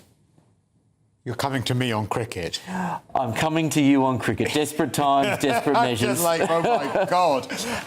Look, I think that, well, firstly, I find cricket to be the most dull of all of the sports. And so I'm not surprised these players need a drink, because frankly, I would need one to watch it. I'd probably need more to ever play it. But I wonder, I think this probably sounds like, if I could, something I really am into is like when the England football team play or these sorts of things. And I think that he's probably doing this reverse psychology thing, i.e., you be adults, I'll be disappointed in you if you let me down, because I've got your back. I trust you, rather than, because essentially most of these kinds of players, and it sounds like this team particularly, are all children, aren't they? They have the mentality of children, and if you give them a curfew, they're going to want to stay out 3 hours later. If you tell them they don't have one, maybe they'll be in bed by 11. But Seb, this is the thing, and I think Christos hit on something here, where you look at the nature of professional sport now, and a lot of these kids are in academies from the ages of 12 onwards, particularly in football, even younger. They are often not put in positions where they actually learn the basic skills of adulting. They're mollycoddled, and as a result of that, they make really bad decisions. For example, going out and drinking and acting inappropriately in the public eye. Yeah, and it's not just sport, it's music, dance, all of these professions and all of these disciplines where you start very, very young and you end up in a really odd environment with really odd people, and then you come out. But look, these are really, really challenging things to do. We must all channel our aesthetic qualities and knuckle down and do what needs to be done. So I'm quite in favour of the odd drinking ban if it's going to improve your performance on the... Is it a pitch they play on? I don't know. No, I was. Do you know what? When I first started in broadcasting, I was banned from ever reading the cricket scores because I said it was 101-0. I think that's not how it's spread. But tell me, do they earn a lot of money in cricket? Do younger players get a lot of money? Yes, the rise of 2020 cricket, and particularly in India now, means that you can make a huge amount of money on that circuit, which is also sadly why Test cricket is slowly dying, which I think is a tragedy. And is that Test cricket is the one that goes on for 7 weeks? That's correct, yeah, yes. Fine. 2020 is the one that you can get over and done with in the course of an evening. And then there's the 100, which lasts about 10 minutes, and then there's the other ones. I do know about cricket. Oh my God, it must be like listening to Talk Sport. Well, look, I may not have picked the right story for this particular panel here, but I certainly tried. I'm going to go to DC here, and I'm going to keep testing my luck. But I'm going to ask on the broader conversation here, Hillary. Do you think that professional athletes should be given these sorts of rigorous rules, like, for example, how they conduct themselves, or do you think you say, right, you guys are adults, and I'm going to treat you as such? Well, I think they should be adults and they should behave. But one of the things I've always thought, my strongest thought about all professional sports is these football players in England. I will say the England team, I really admire that they gave all their match play fees to charity. That was started by David Beckham, and I really admired that. But most of these professional athletes, and I can really speak with more authority actually here in the United States, you look at these American NFL football players, National Football League, these players, they're paid millions. And they don't win their games. You know what I always say? Go into any ghetto of any city and say, look, you have to obey the rules, but we're only going to pay you if you win, and we'll give you $1 million. All these NFL teams could save themselves so much money if they just gave people that really cared. You look at most of these games, and they don't seem to care. It's like socialism. They get paid whether they win or they lose, and I think they should only be paid on results, period. Mally, I'd never drawn the comparison between socialism and American professional elite sport. What do you make of that? Well, two things. This whole curfew debate does make me think. There's this thing in the NBA called the South Beach flu, which is anytime players go to play the Miami Heat, the opposing team sometimes have a bad night because they stayed up partying in Miami. So maybe they could use a curfew. But I like how a lot of conservatives try to attack socialism sometimes and say, well, look at these, these professional sports leagues making all this money. The NBA and the NFL can be pretty socialist. There's a salary cap saying how much money people can be made. The NBA is the only professional sports league where the players get more money than the management. They get 51% compared to the owners get 49%. There's a fixed amount of teams that can come in, and if more teams want to come in, they have to buy their way in, and then they split up the money. And it's doing pretty well, but it's also kind of socialist. I had never considered that before. The worst team is rewarded with the top draft pick. And of course, Can I actually make mention, though, because... Go on. As a golfer, could I just make mention of the fact that, do you know that the professional golfers, the PGA, they give more money to charity than all other professional sports combined, and the golfers don't make nearly as much money as the NBA players, the NFL players. So I think it's really admirable from the golfers. And my proof that socialism doesn't work, Mally, is whenever you think about the Masters or any golf tournament, think about the Open, if you gave everyone a trophy, there wouldn't be the same level of play. Is Live Golf done and dusted now as a concept, or is that still trucking along, Hillary? They just did get a new investor, so there is sort of it's keeping hope alive, but it's never going to be the traditions and the same sort of prestige as the PGA and, of course, the established tournaments like the Masters. I will say this, that it's because also a lot of it is due to the television rights, because Live doesn't have the same television rights. I've been to a Live event, and it just depends what kind of person you are. There's lots of rock music. I couldn't follow it because there were golfers all over the place doing all sorts of different things, team things. It's not like seeing a regular. Well, I think that's just never be as pretentious that is just about all the time we have, ladies and gentlemen. We started with disposable barbecues. We ended with Live Golf. Very Burnham-esque in hitting the big issues of the day. Thank you so much for staying with us. Thank you to my wonderful panel. The Late Show Live will be back on Friday. We've got a very special edition tomorrow night. Thank you for staying with us tonight, ladies and gentlemen. Have a good night.